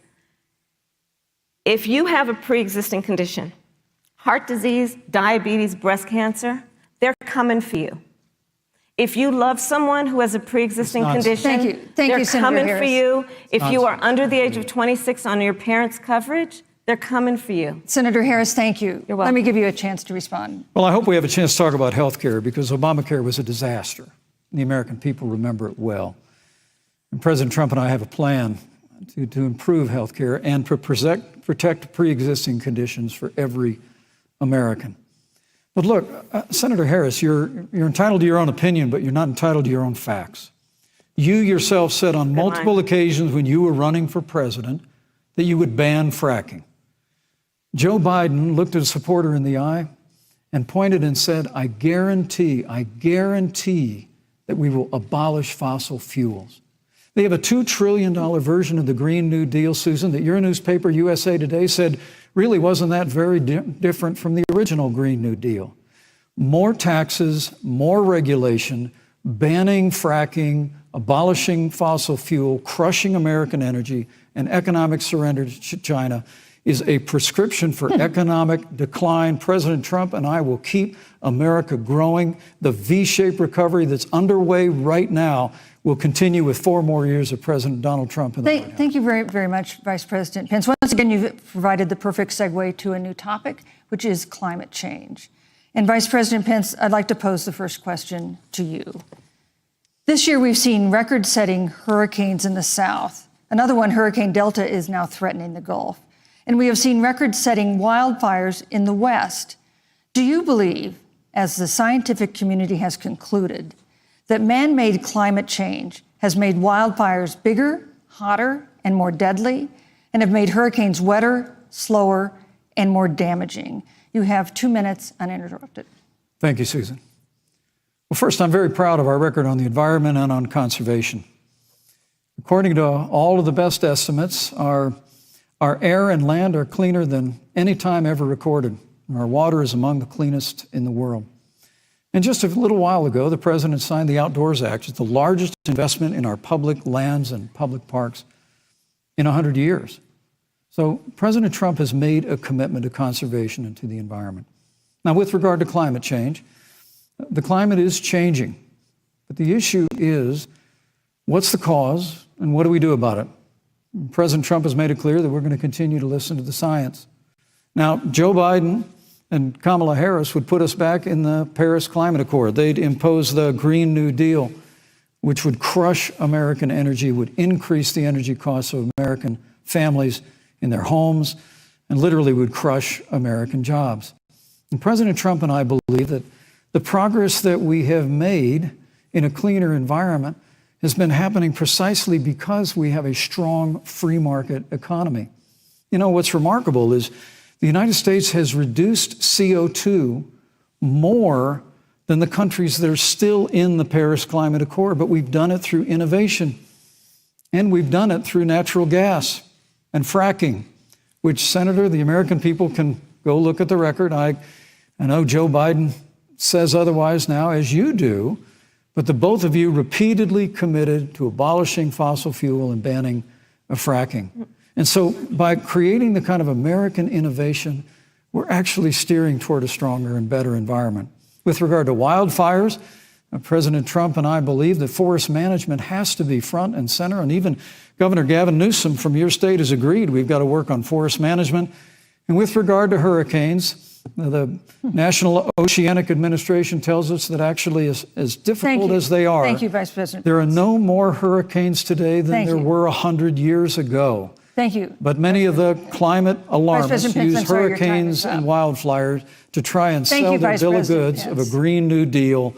And President Trump and I are going to always put American jobs and American workers first. Senator Harris, as the Vice President mentioned, you co-sponsored the Green New Deal in Congress.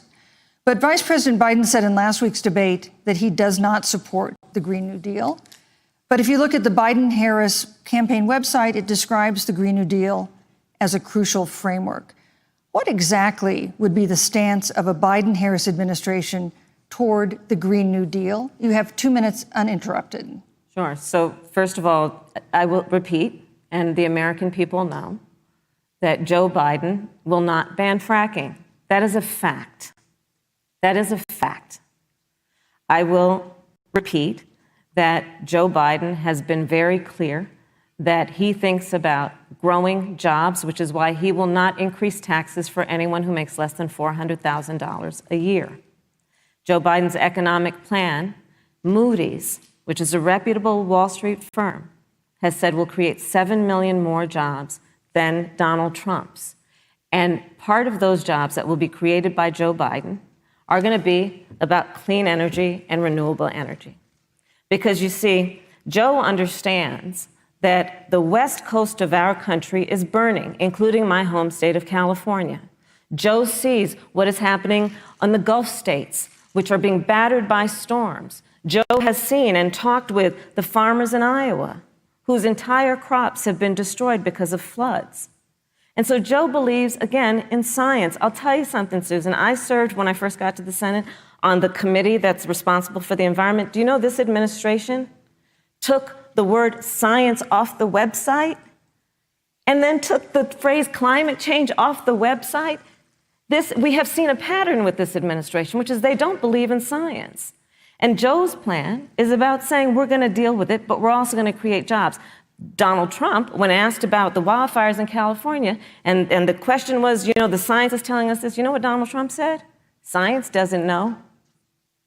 So let's talk about who is prepared to lead our country over the course of the next 4 years on what is an existential threat to us as human beings. Joe is about saying we're going to invest that in renewable energy. It's going to be about the creation of millions of jobs. We will achieve net zero emissions by 2050, carbon neutral by 2035. Joe has a plan.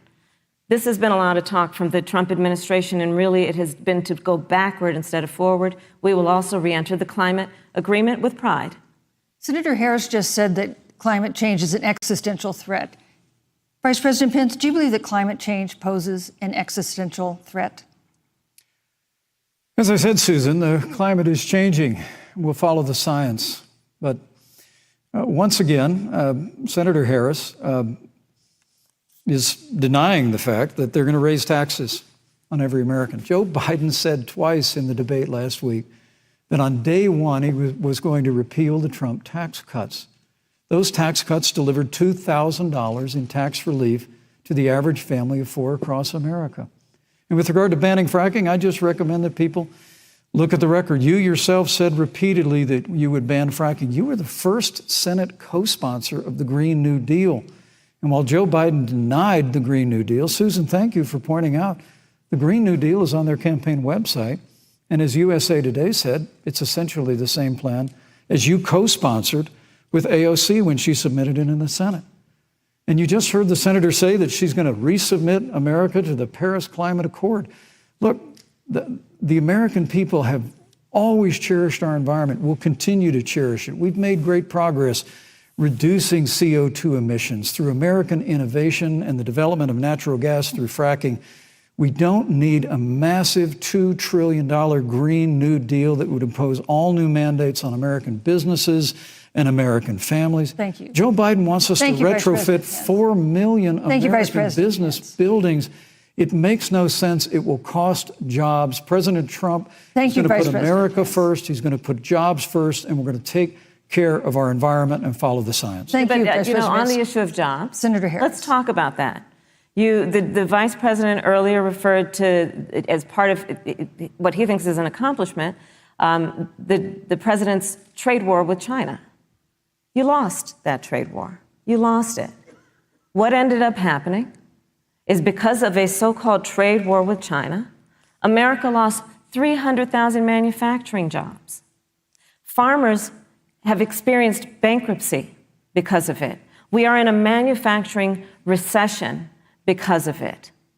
And when we look at where this administration has been, there are estimates that by the end of the term of this administration, they will have lost more jobs than almost any other presidential administration. And the American people know what I'm talking about. You know, I think about 20-year-olds. We have a 20-year-old, a 20-something-year-old who are coming out of high school and college right now, and you're wondering, is there going to be a job there for me? We're looking at people who are trying to figure out how they're going to pay rent by the end of the month. Almost half of American renters are worried about whether they're going to be able to pay rent by the end of the month. This is where the economy is in America right now, and it is because of the catastrophe and the failure of leadership of this administration. Thank you, Senator Harris. Vice President Pence, let me give you just 15 seconds to respond, because then I want to move on to I'd love to respond. Look, lost the trade war with China. Joe Biden never fought it. Joe Biden has been a cheerleader for communist China over the last several decades. And again, Senator Harris, you're entitled to your opinion. You're not entitled to your own facts. When Joe Biden was vice president, we lost 200,000 manufacturing jobs. And President Obama said they were never coming back. He said we needed a magic wand to bring them back. In our first 3 years after we cut taxes, rolled back regulation, unleashed American energy, this administration saw 500,000 manufacturing jobs created. And that's exactly the kind of growth we're going to continue to see as we bring our nation through this pandemic. But a Green New Deal, your massive new mandates, your Paris Climate Accord, it's going to kill jobs this time, just like it killed jobs. I just need to respond very briefly. 50 seconds, and Thank then we'll move Thank you. Joe Biden is responsible for saving America's auto industry, and you voted against it. So let's set the record straight. Thank you. I'd like to talk about China. We have, as our next topic, we have no more complicated or consequential foreign relationship than the one with China. It is a huge market for American agricultural goods. It's a potential partner in dealing with climate change in North Korea. And in a video tonight, President Trump again blamed it for the coronavirus, saying China will pay. Vice President Pence, how would you describe our fundamental relationship with China? Competitors, adversaries, enemies? You have 2 minutes. Thank you, Susan. Well, before I leave that, let me speak to voting records if I can. You know, everybody knows that NAFTA cost literally thousands of American factories to close. We saw automotive jobs go south of the border. President Trump fought to renegotiate NAFTA. And the United States-Mexico-Canada agreement is now the law of the land. American people deserve to know Senator Kamala Harris was one of only 10 members of the Senate to vote against the USMCA. It was a huge win for American auto workers. It was a huge win for American farmers, especially dairy in the upper Midwest. But Senator, you said it didn't go far enough on climate change, that you put your radical environmental agenda ahead of American auto workers and ahead of American jobs. I think the American people deserve to know that. It's probably why Newsweek magazine said that Kamala Harris was the most liberal member of the United States Senate in 2019, more liberal than Bernie Sanders, more liberal than any of the others in the United States Senate. So now with regard to China, look, Susan, first and foremost, China is to blame for the coronavirus. And President Trump is not happy about it. He's made that very clear, made it clear again today. China and the World Health Organization did not play straight with the American people. They did not let our personnel into China to get information on the coronavirus until the middle of February. Fortunately, President Trump, in dealing with China from the outset of this administration, standing up to China that had been taking advantage of America for decades in the wake of Joe Biden's cheerleading for China, President Trump made that decision before the end of January to suspend all travel from China. And again, the American people deserve to know Joe Biden opposed President Trump's decision to suspend all travel from China. He said it was hysterical. He said it was xenophobic. Thank you, Vice President Pence. But President Trump has stood up to China. We're going to continue to stand strong. Thank you, Vice President Pence. We want to improve the relationship, but we're going to level the playing field, and we're going to hold China accountable for what they did to America with the coronavirus. Thank you. Senator Harris, let me ask you the same question that I asked the Vice President. How would you describe our fundamental relationship with China? Are we competitors, adversaries, enemies? You'll have 2 minutes uninterrupted. Susan, the Trump administration's perspective and approach to China has resulted in the loss of American lives, American jobs, and America's standing. There's a weird obsession that President Trump has had with getting rid of whatever accomplishment was achieved by President Obama and Vice President Biden. For example, they created within the White House an office that basically was responsible for monitoring pandemics. They got rid of it. Not true. There was a team of disease experts that President Obama and Vice President Biden dispatched to China to monitor what is now predictable and what might happen. They pulled them out. We now are looking at 210,000 Americans who have lost their lives. Let's look at the job situation. We mentioned before the trade deal, the trade war they wanted to call it, with China. It resulted in the loss of over 300 manufacturing jobs and a manufacturing recession, and the American consumer paying thousands of dollars more for goods because of that failed war that they called it. Then let's talk about standing. Pew, a reputable research firm, has done an analysis that shows that leaders of all of our formerly allied countries have now decided that they hold in greater esteem and respect Xi Jinping, the head of the Chinese Communist Party, than they do Donald Trump, the President of the United States, the Commander-in-Chief of the United States. This is where we are today because of a failure of leadership by this administration. Senator Harris, we've seen changes in the role of the United States in terms of global leadership over the past 4 years. And of course, times do change. What's your definition? We've seen strains with China, of course, as the Vice President mentioned. We've seen strains with our traditional allies in NATO and elsewhere. What is your definition of the role of American leadership in 2020? So, Joe I love talking with Joe about a lot of these issues. And, Joe, I think he said it quite well. He says, foreign policy, it might sound complicated, but really it's relationships. So just think about it as relationships. And so we know this in our personal and professional relationships. You got to keep your word to your friends. Got to be loyal to your friends. People who've stood with you, got to stand with them.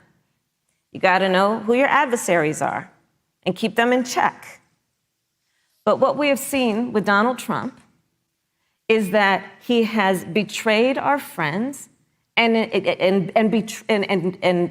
embraced dictators around the world. Let's take, for example, Russia.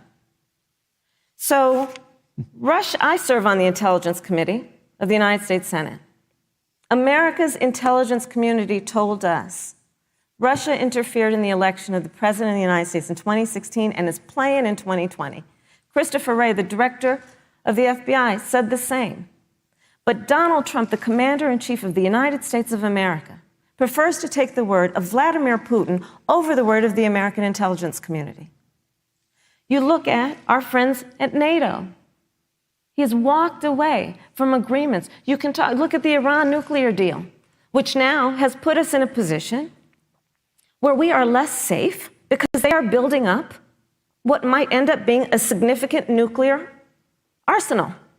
We were in that deal, guys. We were in the Iran nuclear deal with friends, with allies around the country. And because of Donald Trump's unilateral approach to foreign policy, coupled with his isolationism, he pulled us out and has made America less safe. So, Susan, it's about relationships. And the thing that has always been part of the strength of our nation, in addition to our great military, has been that we keep our word. But Donald Trump doesn't understand that because he doesn't understand what it means to be honest. Thank you, Senator Harris. Vice President Pence, let me give you a chance to respond. Well, thank you. Well, President Trump kept his word when we moved the American embassy to Jerusalem, the capital of the state of Israel. When Joe Biden was vice president, they promised to do that, and they never did. We've stood strong with our allies, but we've been demanding. NATO is now contributing more to our common defense than ever before, thanks to President Trump's leadership. We've strengthened our alliances across the Asia-Pacific, and we've stood strong against those who would do us harm. When President Trump came into office, ISIS had captured an area of the Middle East the size of Pennsylvania. But President Trump unleashed the American military, and our armed forces destroyed the ISIS caliphate and took down their leader, al-Baghdadi, without one American casualty. Al-Baghdadi was responsible for the death of thousands. But notably, America's hearts today are with the family of Kayla Mueller, her parents of which are here with us tonight in Salt Lake City. Today, 2 of the ISIS killers responsible for Kayla Mueller's murder were brought to justice in the United States. Jihadi John was killed on the battlefield along with the other beetle. The reality is that when Joe Biden was vice president, we had an opportunity to save Kayla Mueller. It breaks my heart to reflect on it, but the military came into the Oval Office, presented a plan. They said they knew where Kayla was. Baghdadi had held her for 18 months, abused her mercilessly before they killed her. But when Joe Biden was vice president, they hesitated for a month. And when armed forces finally went in, it was clear she'd been moved 2 days earlier. And her family says with a heart that broke the heart of every American that if President Donald Trump had been president, they believe Kayla would be alive today. Thank you, Vice President. Look, we destroyed the ISIS caliphate. And you talk about re-entering the Iran nuclear deal. I mean, the last administration transferred $1.8 billion to the leading state sponsor Thank you, Vice of President terrorism. Pence. President Donald Trump got us out of the deal. Thank you, Vice President Pence. And when Qasem Soleimani was traveling to Baghdad Thank you, to do Vice President harm to Americans, President Donald Trump took Thank you, him Vice out. President Pence. And America is safer, our allies are safer, and the American people know President Donald Trump will never Thank you, Vice President take Pence. action. I would like to give Senator Harris a chance to respond, but not at such great length because, of course, there are other topics we want to talk about. But I would like equal time. Yes. Thank you. Please go ahead. First of all, to the Mueller family, I know about your daughter's case, and I'm so sorry. I'm so sorry. What happened to her is awful, and it should have never happened. And I know Joe feels the same way. And I know that President Obama feels the same way. But you mentioned Soleimani. Let's start there. So after the strike on Soleimani, there was a counter strike on our troops in Iraq. And they suffered serious brain injuries. And do you know what Donald Trump dismissed them as? Headaches. And this is about a pattern of Donald Trump's, where he has referred to our men who are serving in our military as suckers and losers. Donald Trump, who went to Arlington Cemetery and stood above the graves of our fallen heroes and said, what's in it for them? Because, of course, he only thinks about what's in it for him. Let's take what he said about John McCain, a great American hero. And Donald Trump says he doesn't deserve to be called a hero because he was a prisoner of war. And this is very important when you want to talk about who is the current commander-in-chief and what they care about and what they don't care about. Public reporting that Russia had bounties on the heads of American soldiers. And you know what a bounty is? It's somebody puts a price on your head and they will pay it if you are killed. And Donald Trump had talked at least 6 times to Vladimir Putin and never brought up the subject. Joe Biden would never do that. Thank you. Joe Biden would, but Joe Biden would hold Russia to account for any threat to our nation's security or to our troops who are sacrificing their lives for the sake of our democracy and our safety. Thank you, Senator Harris. This is such an important issue, but we have other important issues as well. And Susan, I want to make sure we have a chance I really have to talk to respond about, to that. Look, she has 15 seconds because I got to have trying more to than keep, that. Look, well, I'm sorry, but Vice President Pence, you've had more time than she's had so far. The slanders against President Donald Trump regarding men and women of our armed forces are absurd. I'm sorry, Vice President Pence. My son is a captain in the United States Marine Corps. My son-in-law is deployed in the United States Navy. I can assure all of you, with sons and daughters serving in our military, President Donald Trump not only respects but reveres all of those who serve in our armed forces, and any suggestion otherwise is ridiculous. Thank you, Vice President Pence. The American people deserve, Susan, the American people deserve to know. Vice President Pence, I did not, excuse me, Susan, I did not create the rules for tonight. Joe Biden. Your campaigns agreed to the rules for tonight's debate with the Commission on Presidential Debates. I'm here to enforce them, which involves moving from one topic to another, giving roughly equal time to both of you, which is what I'm trying very hard to do. Go right ahead. So I want to go ahead and move to the next topic, which is an important one, as the last topic was, and that is the Supreme Court. On Monday, the Senate Judiciary Committee is scheduled to open hearings on Amy Coney Barrett's nomination to the Supreme Court. Senator Harris, you'll be there as a member of the committee. Yes. Her confirmation would cement the court's conservative majority. and make it likely open to more abortion restrictions, even to overturning the landmark Roe v. Wade ruling. Access to abortion would then be up to the states. Vice President Pence, you're the former governor of Indiana. If Roe v. Wade is overturned, what would you want Indiana to do? Would you want your home state to ban all abortions? You have 2 minutes, uninterrupted. Well, thank you for the question, but I'll use a little bit of my time to respond to that very important issue before. The American people deserve to know Qasem Soleimani, the Iranian general, was responsible for the death of hundreds of American service members. When the opportunity came, we saw him headed to Baghdad to kill more Americans. President Trump didn't hesitate, and Qasem Soleimani is gone. But you deserve to know that Joe Biden and Kamala Harris actually criticized the decision to take out Qasem Soleimani. It's really inexplicable, but with regard to Joe Biden, it's explainable. Because history records that Joe Biden actually opposed the raid against Osama bin Laden. It's absolutely essential that we have a commander-in-chief who will not hesitate to act to protect American lives and to protect American service members, and that's what you have in President Donald Trump. Now, with regard to the Supreme Court of the United States, let me say President Trump and I could not be more enthusiastic about the opportunity to see Judge Amy Coney Barrett become Justice Amy Coney Barrett. She's a brilliant woman, and she will bring a lifetime of experience and a sizable American family to the Supreme Court of the United States.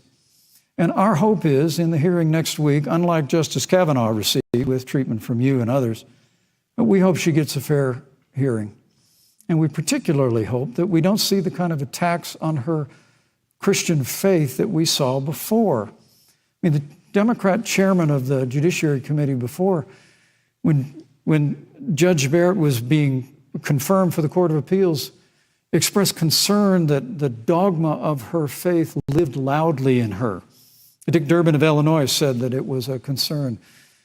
Senator, I know one of our judicial nominees, you actually attacked because they were a member of the Catholic Knights of Columbus, just because the Knights of Columbus holds pro-life views and pro-marriage views. Thank you, Vice President Pence. Your time is up. My hope is that when the hearing takes place, thank you, Vice President Pence. That Judge Amy Coney Barrett will be respected, thank you, Vice President respectfully, Pence. Voted and confirmed to the Supreme Court of the United States. Senator Harris, you're the senator from and former Attorney General of California. So let me ask you a parallel question to the one I posed to the Vice President. If Roe v. Wade is overturned, what would you want California to do? Would you want your home state to enact no restrictions on access to abortion? And you have 2 minutes uninterrupted.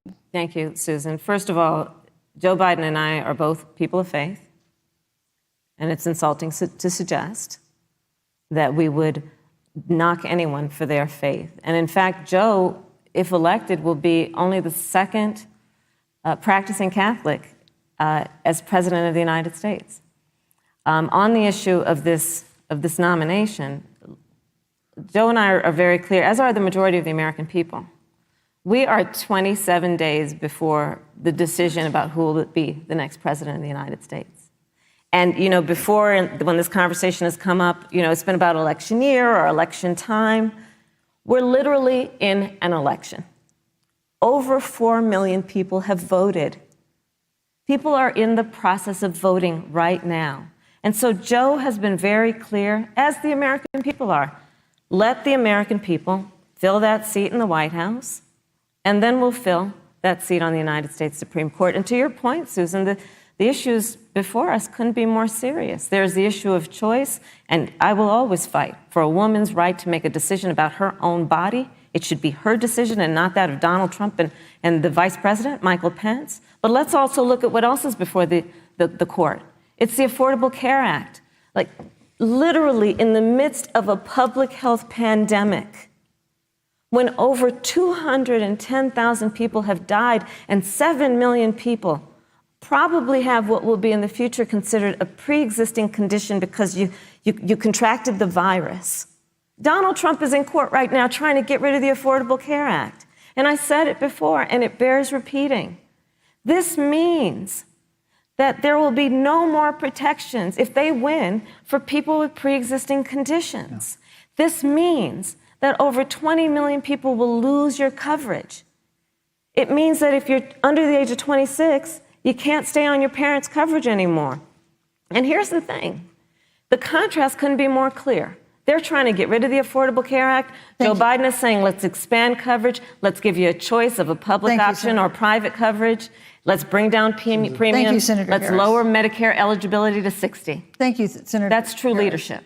You know, you mentioned earlier, Vice President Pence, that the president was committed to maintaining protections for people with pre-existing conditions.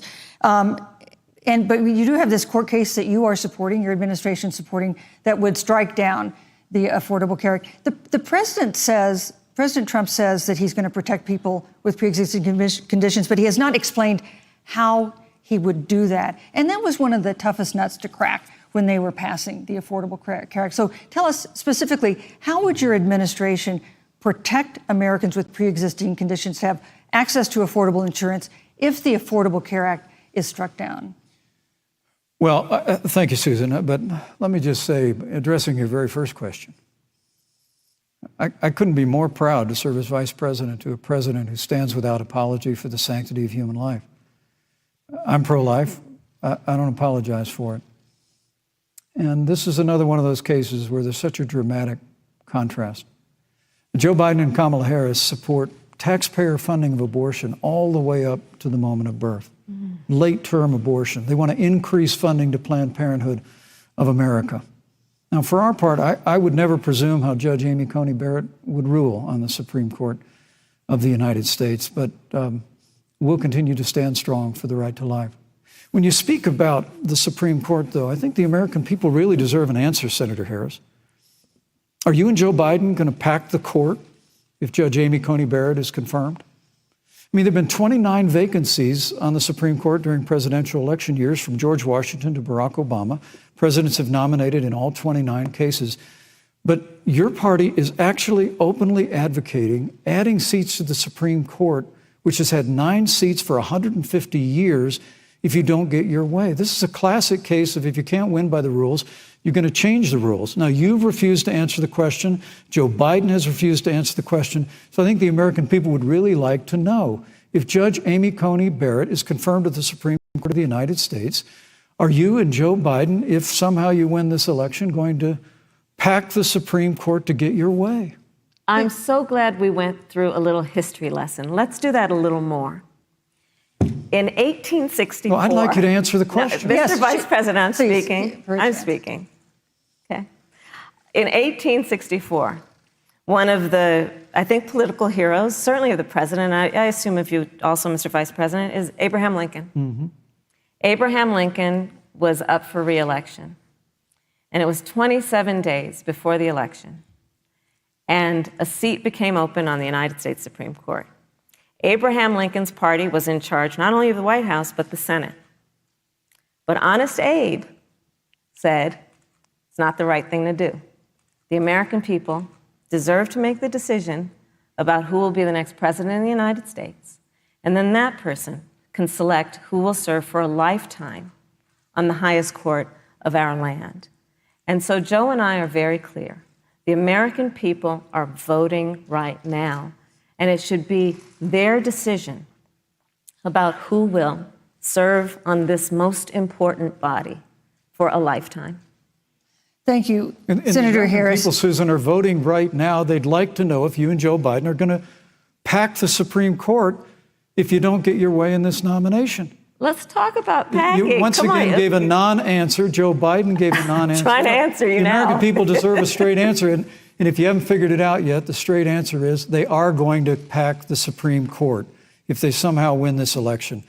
Men and women, I got to tell you, people across this country, if you cherish our Supreme Court, if you cherish the separation of powers, you need to reject the Biden-Harris ticket. Come November the 3rd, re-elect President Donald Trump, and we'll stand by that separation of powers in a 9-seat Supreme Court. Yeah, let's talk about packing the court then.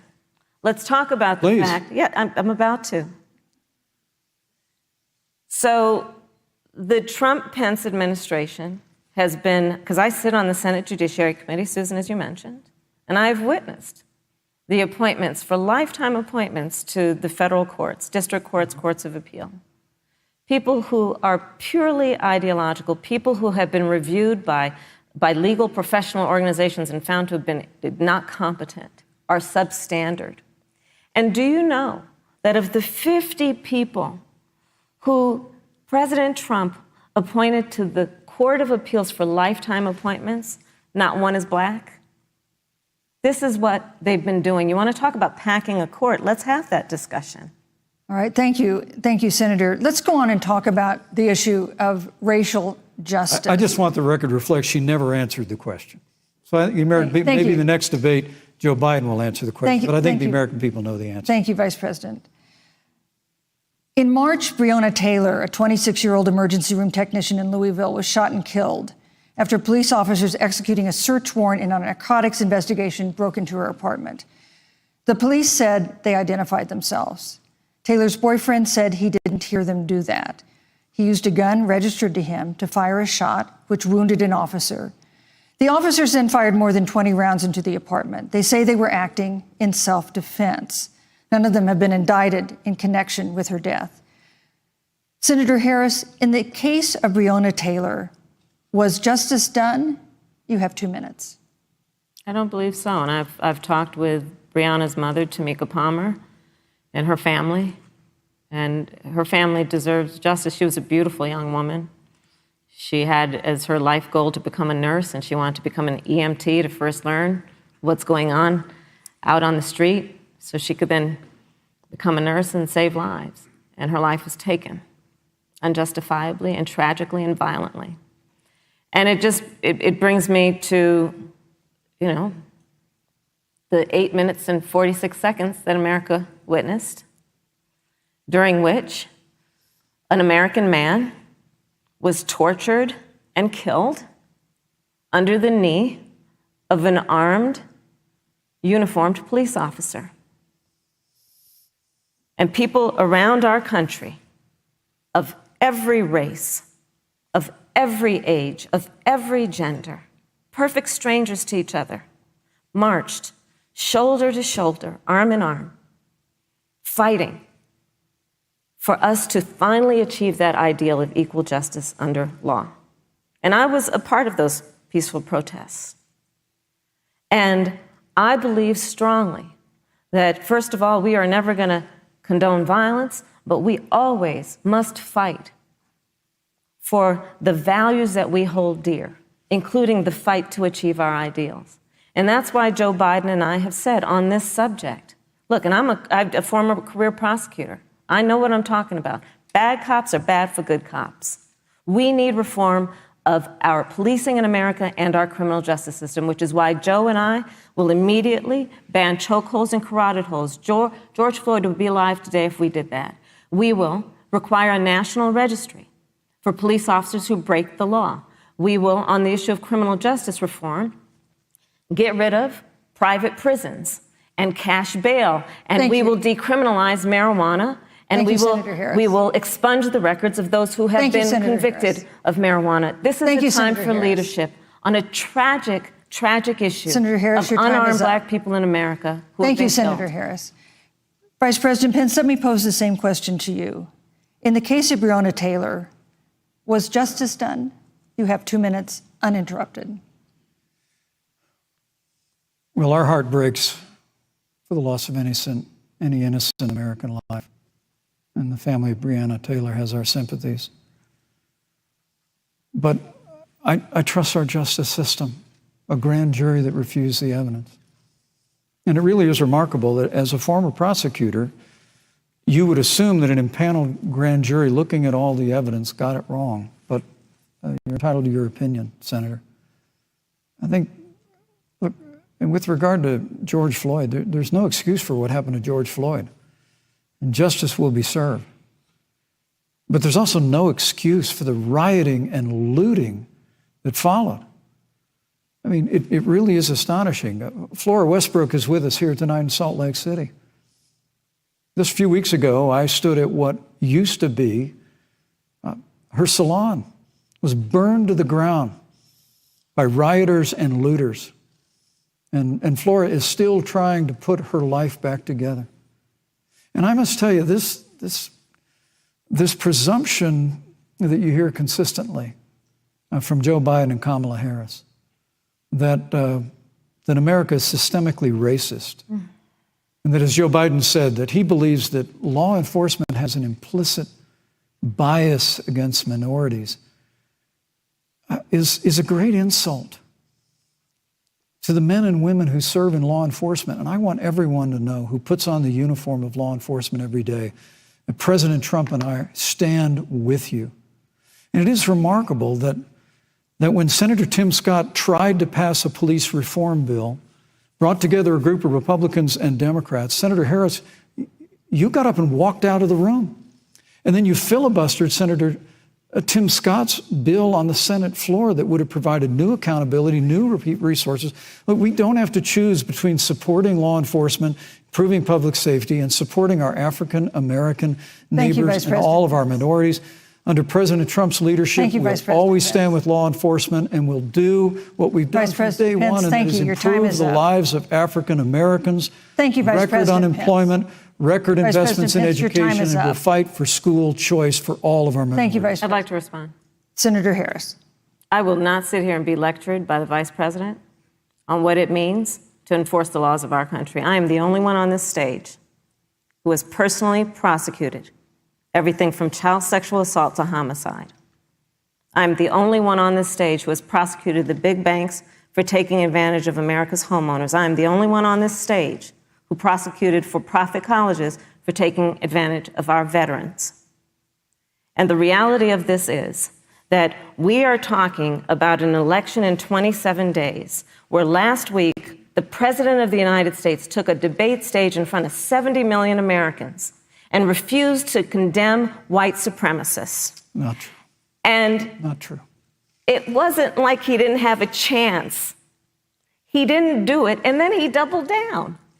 And then he said, when pressed, stand back, stand by. And this is a part of a pattern of Donald Trump's. He called Mexicans rapists and criminals. He instituted as his first act a Muslim ban. He, on the issue of Charlottesville, where people were peacefully protesting the need for racial justice, where a young woman was killed. And on the other side, there were neo-Nazis carrying tiki torches, shouting racial epithets, anti-Semitic slurs. And Donald Trump, when asked about it, said there were fine people on both sides. This is who we have as the President of the United States. And America, you deserve better. Joe Biden will be a president who brings our country together. Senator Harris. And recognizes the beauty in our diversity and the fact that we all have so much more in common than what separates us. Vice President Pence, let me give you a minute to respond. Thank you, Susan. I appreciate that very much. You know, I think this is one of the things that makes people dislike the media so much in this country, Susan, is that you selectively edit, just like Senator Harris did, comments that President Trump and I and others on our side of the aisle make. I mean, Senator Harris conveniently omitted, after the president made comments about people on either side of the debate over monuments, he condemned the KKK, neo-Nazis, and white supremacists, and has done so repeatedly. You're concerned that he doesn't condemn neo-Nazis. President Trump has Jewish grandchildren. His daughter and son-in-law are Jewish. This is a president who respects and cherishes all of the American people. But you talk about having personally prosecuted. I'm glad you brought up your record, Senator. Thank you. I really need to make this point.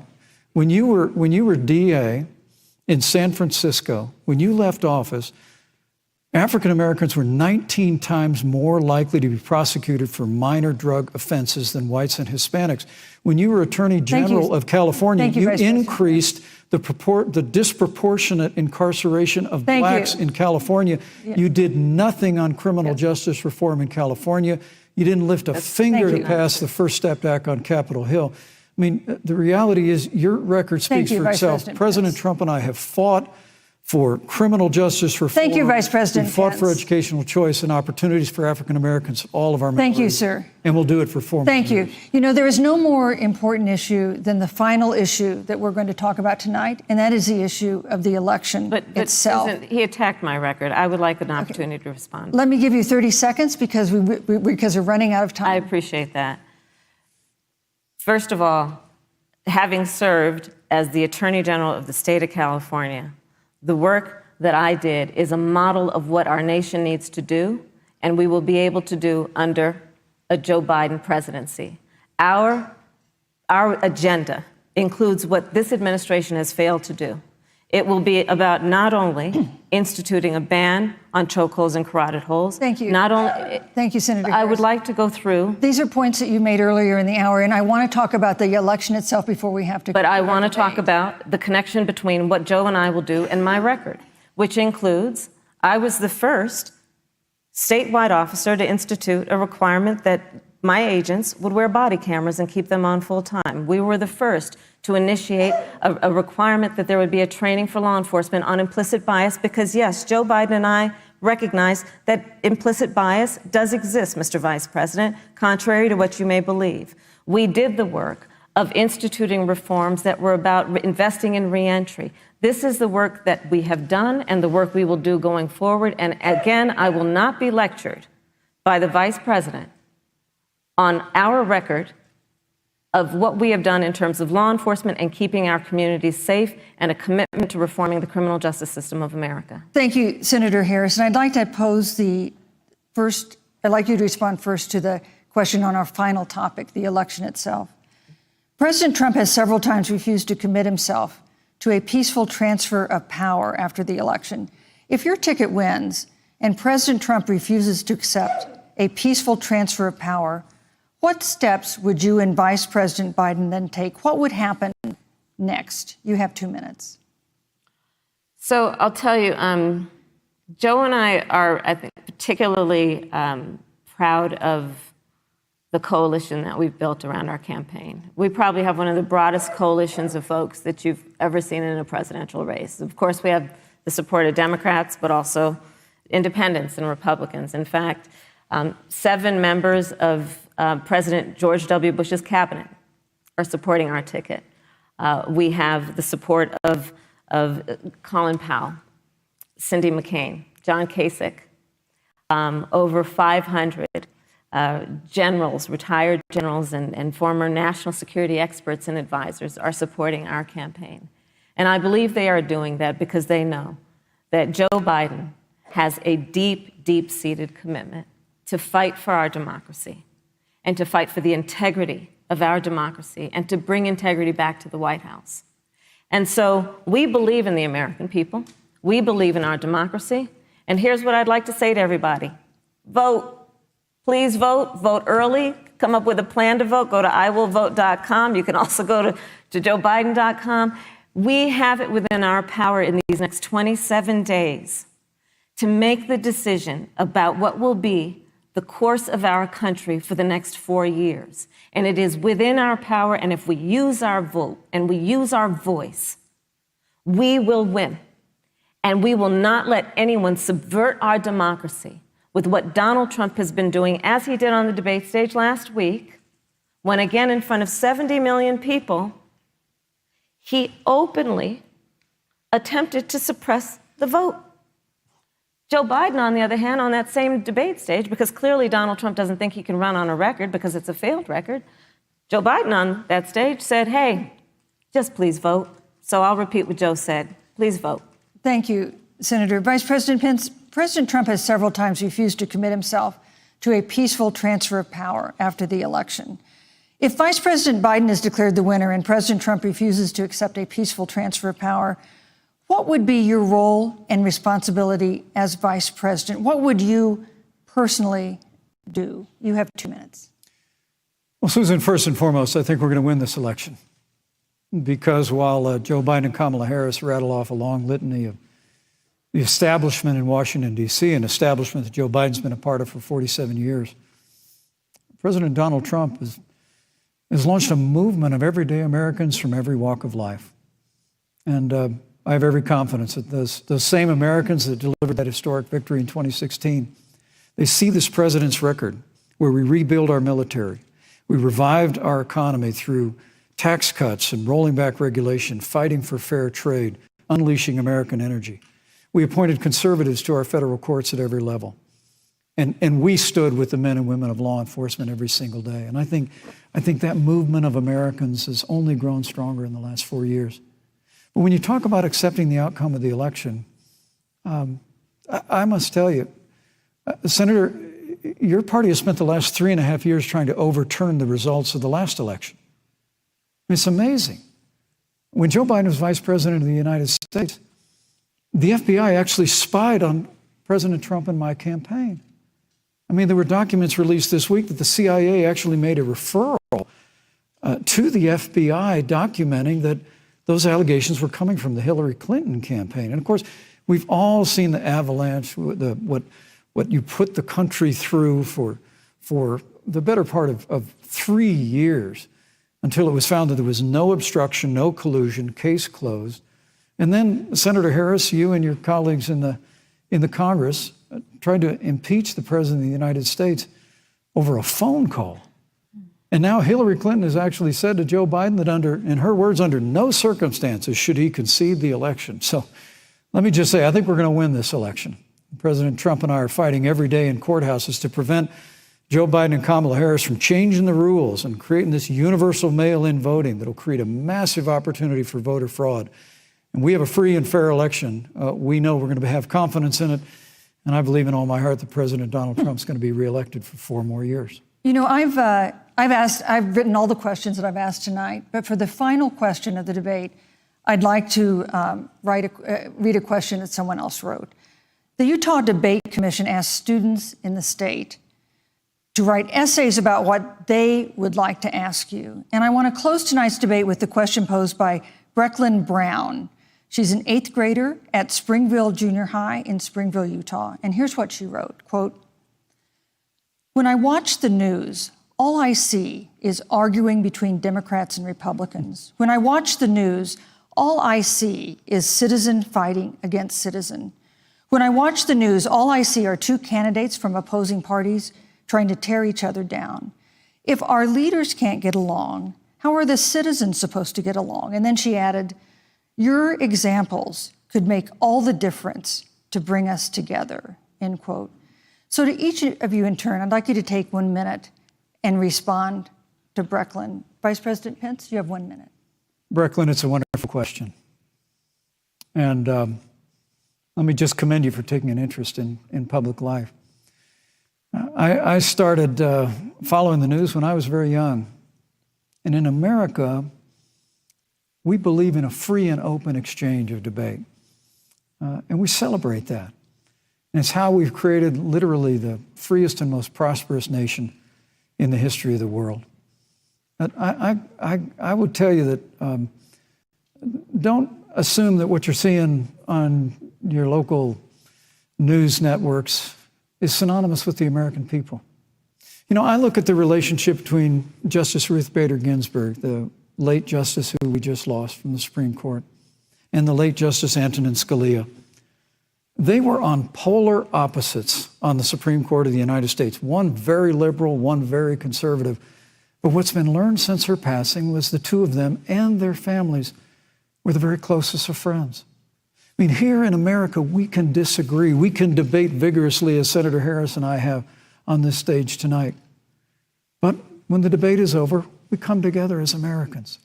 And that's what people do in big cities and small towns all across this country. So I just want to encourage you, Brecklin. I want to tell you that we're going to work every day to have government as good as our people. And the American people each and every day love a good debate. We love a good argument. But we always come together and are always there for one another. Thank you, in times of need. And we've especially learned that through the difficulties of this year. Senator Harris, what would you say to Brecklin? First of all, I love hearing from our young leaders. And when I hear her words, when I hear your words, Brecklin, I know our future is bright because it is that perspective on who we are and who we should be. that is a sign of leadership and is something we should all aspire to be. And that, that brings me to Joe. Joe Biden, one of the reasons that Joe decided to run for president is after Charlottesville, which we talked about earlier. It so troubled him and upset him, like it did all of us, that there was that kind of hate and division. What propelled Joe to run for president was to see that over the course of the last 4 years, what Brecklin described has been happening. Joe has a long-standing reputation of working across the aisle and working in a bipartisan way. And that's what he's going to do as president. Joe Biden has a history of lifting people up and fighting for their dignity. You have to know Joe's story to know that Joe has known pain, he has known suffering, and he has known love. And so, Brecklin, when you think about the future, I do believe the future is bright. And it will be because of your leadership, and it will be because we fight for each person's voice through their vote, and we get engaged in this election because you have the ability through your work and through eventually your vote to determine the future of our country and what its leadership looks like. Thank you, Senator Harris. Thank you, Vice President Pence. Thank you so much for being with us tonight. We want to thank also the University of Utah for its hospitality, and most of all, our thanks to all the Americans who watched this debate tonight. Again, our best wishes for a quick recovery to President Trump, the First Lady, and everyone who is battling COVID-19. The second presidential debate is next week on October 15th, a town hall-style debate in Miami. We hope you'll join us then. Good evening.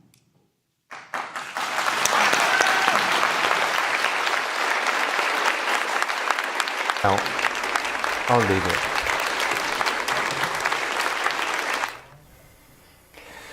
Good evening and welcome to our Real America's Voice post-debate coverage. I'm Eric Greitens. You just got done watching 90 minutes of a very policy-focused debate, and we're here to break it all down for you.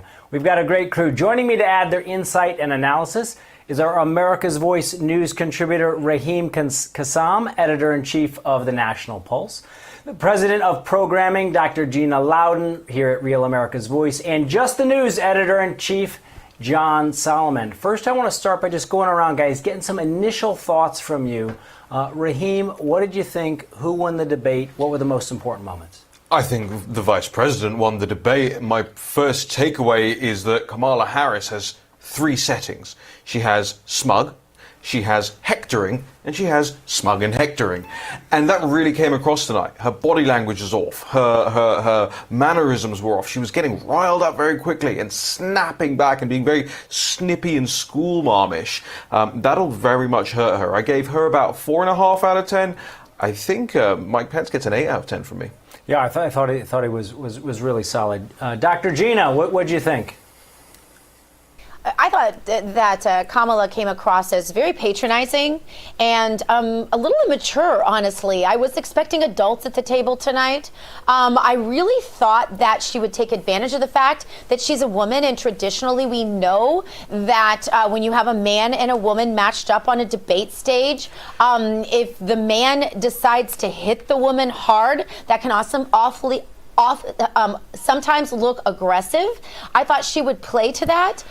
She didn't. Instead, she became sort of just garishly bullying and immature, and I didn't think it worked very well for her. The first time she said, "I'm speaking," and gave him the point, that was fine, but at a certain point, I almost heard this collective echo of Americans saying back to her, "No, Kamala, America's speaking. Why don't you be quiet and let him finish?" And I really felt like she overplayed some of her rehearsed themes that were perhaps a little over-rehearsed, and it became apparent.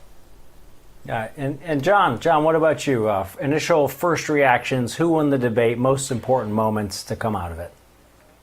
Yeah, I agree with Gina and Raheem. There's no doubt that on style and substance, I think the vice president looked like he belonged there and that he'd been on that big stage before, was comfortable.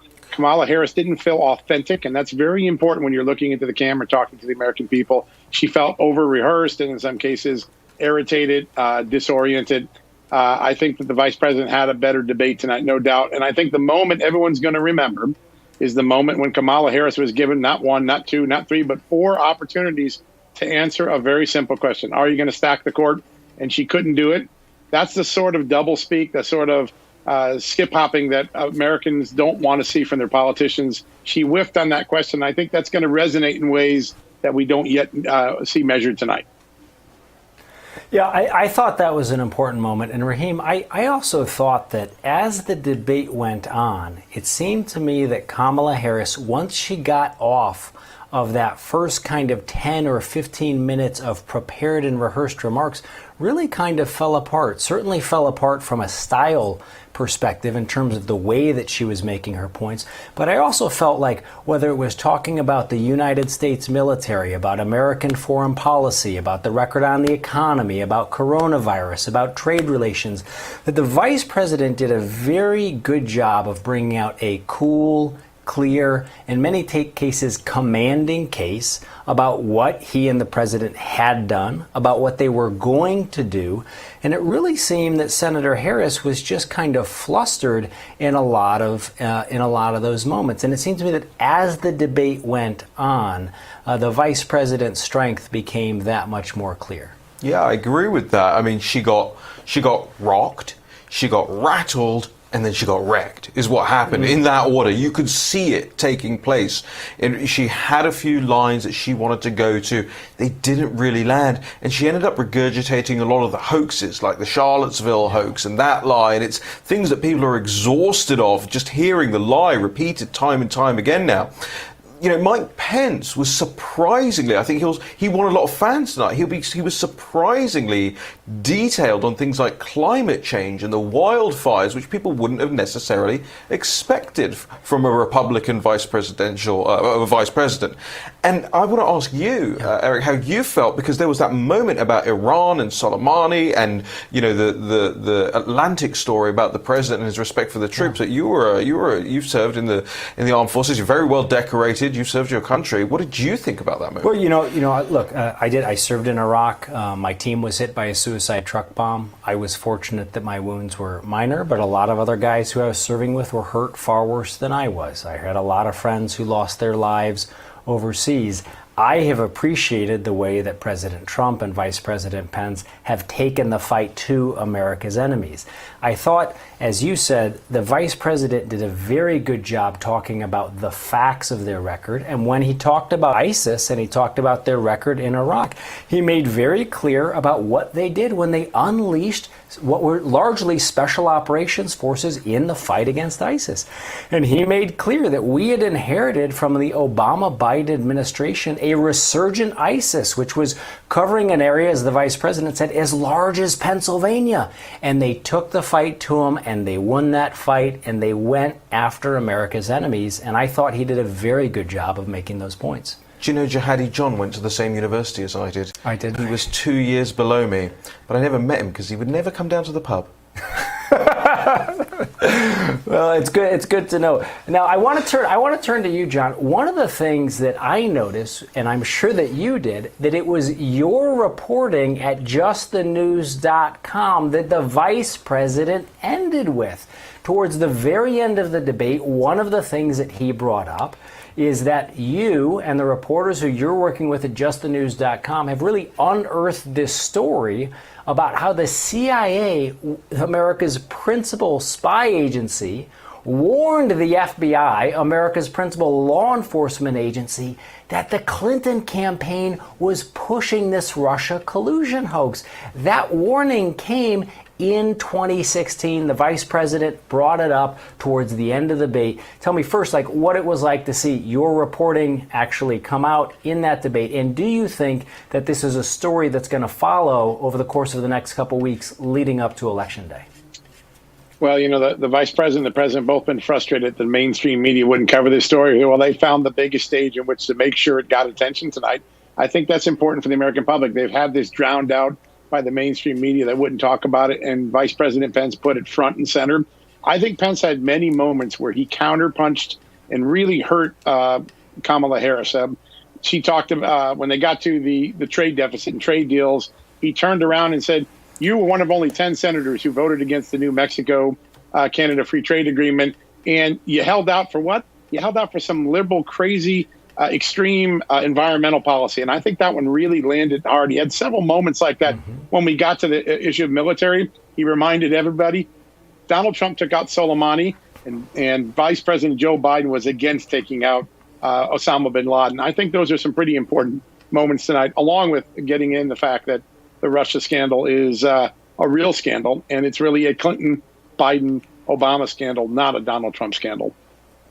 Yeah. And I want to remind everyone who's watching tonight that if you go out to justthenews.com, you can see the original documents behind these stories, which the mainstream media isn't covering at justthenews.com. They have these stories out there. You can go, you can click on the Dig Deeper section, and you can see the original documents that Just the News reporters are using as they report the facts that so often the mainstream media is ignoring. Dr. Gina, I want to come to you now. We talked a little bit before about the different styles that they were going to bring to the debate. And I know you talked with a lot of folks on the Trump campaign about what they were expecting. When they're talking tonight, you've probably already talked with some of them, what do you think their level of satisfaction is going to be with how Vice President Pence conducted the debate tonight? Well, I think they have to be clearly satisfied. He hit on all cylinders. Clearly, he was very prepared. The interesting thing about the vice president is, even though I know he did prepare, I know he was with Pam Bondi preparing, for the last few days. At the same time, he really was already prepared just in light of his experience, which has such a depth and a breadth to it that there wasn't necessarily a lot of false preparing. As I believe it was Raheem that said, it seemed as though Kamala Harris, right after the first maybe 10 minutes of the debate, seemed to run out of her zingers that seemed so rehearsed. One of the questions that she clearly couldn't answer, aside from the one that John Solomon pointed to so aptly, is she wouldn't answer her record on incarcerating so many minorities for minor drug offenses. This is a huge issue in this campaign. She simply wouldn't answer that, along with packing the courts and some of the other things. So there were a lot of things she just seemed generally unprepared for that I think will come back to haunt the Biden campaign in days to come. It reminded me of President Reagan's farewell address, where he actually said that he was thought of as the great communicator. And what he said was, I was only a great communicator because we had a great message. And it did seem to me like tonight, Vice President Pence was able to bring that message strongly and repeatedly home. Folks, stick with us here, because when we come back, we're going to continue to break down the debate, and we're also going to replay some of our favorite and what we think are probably going to be the most high-impact moments from the night. We'll be right back.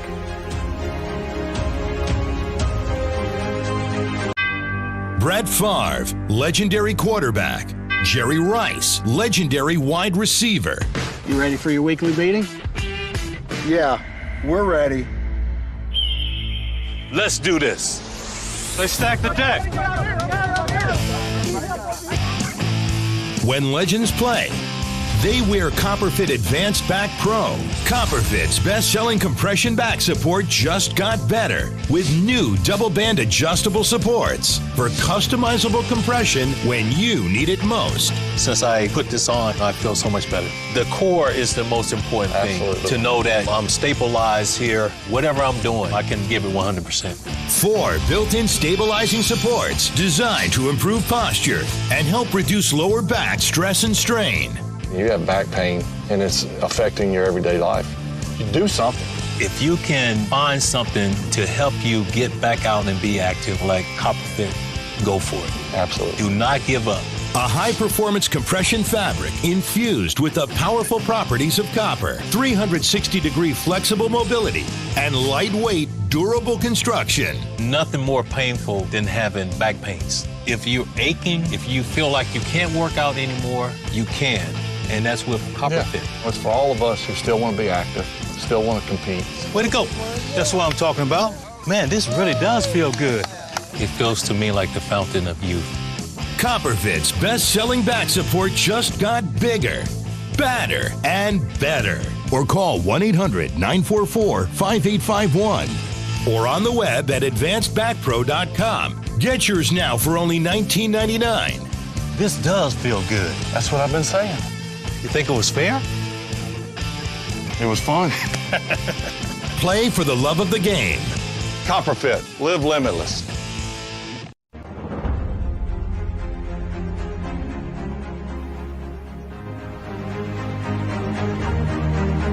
Well, welcome back to our post-debate coverage of the only vice presidential debate that's going to happen in 2020.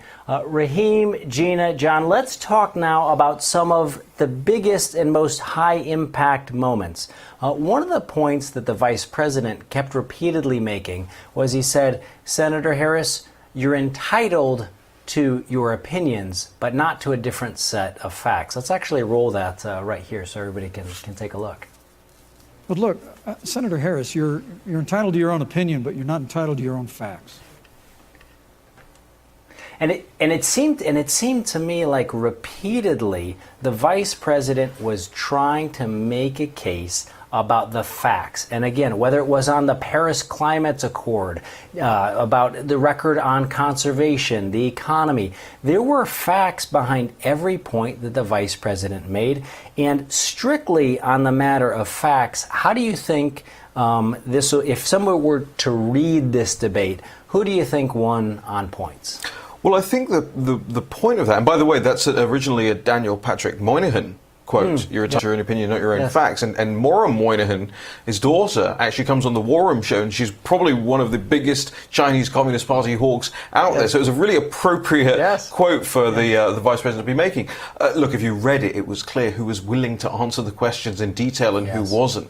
And who wasn't willing to answer questions about court stacking and fracking and all of that. So, look, I think that not only did Mike Pence outperform, but what I was really interested in is that he was even better than her on her home turf, environment, climate change, and he owned the life argument as well. Of course, it's a raging debate here in the country, but sometimes Republicans can shy away from it. He embraced it fully and took the battle about the Knights of Columbus and the Catholic and the Catholicism straight to Kamala Harris. Look, I thought that was a really important issue. And John, I want to come to you next. Look, when we talk about this election, everybody knows that the Supreme Court is a big issue. We know that the hearings are going to begin imminently. How do you think the vice president and the senator stacked up when it came to this issue about dealing with the court, specifically on what Senator Harris, her participation in the Kavanaugh hearings, and then their commitments about how they were going to deal with the Supreme Court in the future? Well, he very aptly reminded people that Senator Harris was one of the true mean interrogators at the Kavanaugh hearings. So we learned all about that in real time. He definitely did that. Then he tried to pin her down on how you're going to stack the court. And I think when tonight's remembered, when history looks back at this debate, the headline will be, she had no answer. There were 2 or 3 moments where she needed to convince the American people she's not a radical, and she couldn't answer because she's so hostile to the left she can't say what the American people want to hear. I think that's going to be what people remember about this debate. And Dr. Gina, you were making the point about the style and the way that Harris was really conducting herself during the debate. I want to play this next clip, and then get your reaction to it. Let's go ahead and roll it now. A debate based on fact and truth. And the truth and the fact is Joe Biden has been very clear. He will not raise taxes on anybody who makes less than $400,000 a year. He said he's going to repeal the Trump tax cuts. Mr. Vice President, I'm speaking. Well, I'm speaking. It'd be important if you said the truth. Here's the vice president saying, yeah, it's important, though, that you tell the truth. Dr. Gina, your reaction to that? Yeah. Sophomoric. Like I said, I think it kind of worked the first time, and I knew immediately it was going to trend, but she overused it. And anyone that speaks, for a living, anyone who's in, the field of comedy or any other public speaking format can tell you, you just can't overuse it, which tells me she was underprepared, and that she doesn't have the substance and the depth behind the things that she was saying. And I think that Raheem went to a great point too, or maybe it was John, I can't remember now, so many great points made, but she's so beholden to the radical left that is really even a departure from the Democrat Party, the people that even voted for Obama. She is well to the left of them, that she really is very boxed in on what she actually can say. Therefore, there wasn't a lot she could say when it came down to issues like the environment, and that's the reason why the vice president was able to speak intelligently and with a level of depth on it that she wasn't, and other issues as well. There were a lot of issues I felt like the moderator didn't bring up that could have played even more to what she was kind of devoid of in this debate. But even on these issues, which should have been her best issues, she wasn't up to the game. Well, look, I think you also make a really good point, is that the radical left has been making a lot of promises to the American people, and the vice president was talking about that, about their promises about the Green New Deal, about saying that they were going to take away the Trump tax cut, which would effectively raise taxes on Americans right away. And it was also the case that Harris was making promises to the American people. Let's go ahead and roll a clip of some of the promises that she was making right here in the debate. Joe Biden will use that money to invest in education. So, for example, for folks who want to go to a 2-year community college, it will be free. If you come from a family that makes less than $125,000, you'll go to a public university for free. And across the board, we'll make sure that if you have student loan debt, it's cut by $10,000. So, Dr. Gina, after all of the promises that have been made by the left to the American people, all of the rhetoric that's come out, do you think people are believing the promises that they're hearing now from Harris? Well, I do think that they believe that she's going to be, if Biden and Harris do indeed win the election, that they would give lots of free stuff away, certainly free stuff that would then champion the cause of more liberal indoctrination, which would mean more university professors being funded with big fat salaries, all of those things she talked about. Yes, I believe that, but that would be to the detriment of the inner city children that Donald Trump and his administration want to give a chance to, with things like school choice that introduces competition into schools and gives these inner city children, disadvantaged children across all ages and races and socioeconomic levels, an opportunity to go to school where the money follows them. That's the kind of real change that makes a difference and raises people up out of poverty. Giving away free college, that's just going to create more of the same liberal indoctrination we've seen in the past, and that's exactly what Kamala Harris would want. Yeah, Raheem, your thoughts? Yeah, in closing, for me, you look back on that race question, and I think Mike Pence really handled that with aplomb, really gracious about the whole thing. I think he would have changed a lot of people's minds about where they thought he'd be on that issue. I said he got an 8 out of 10.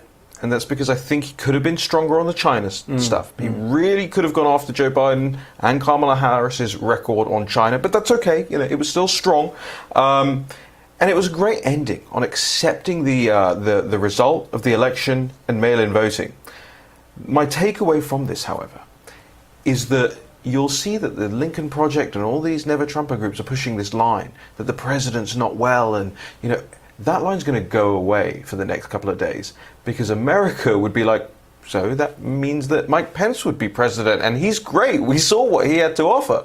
So they're not going to want to reinforce that thought in people's minds right now. Well, look, I certainly thought on that basic question that's behind everybody's mind, and indeed is behind every question, is this candidate ready to become the president of the United States? To me, it seemed very clear that Vice President Pence not only answered that question with a resounding yes, but that the contrast with Senator Harris was really stark. But I want to come for some perspective on this. John, your thoughts on who answered by their performance that basic question about who's ready should that call come to step into the shoes of the president and become the president of the United States. What do you think Americans are going to be thinking as they walk away from this debate?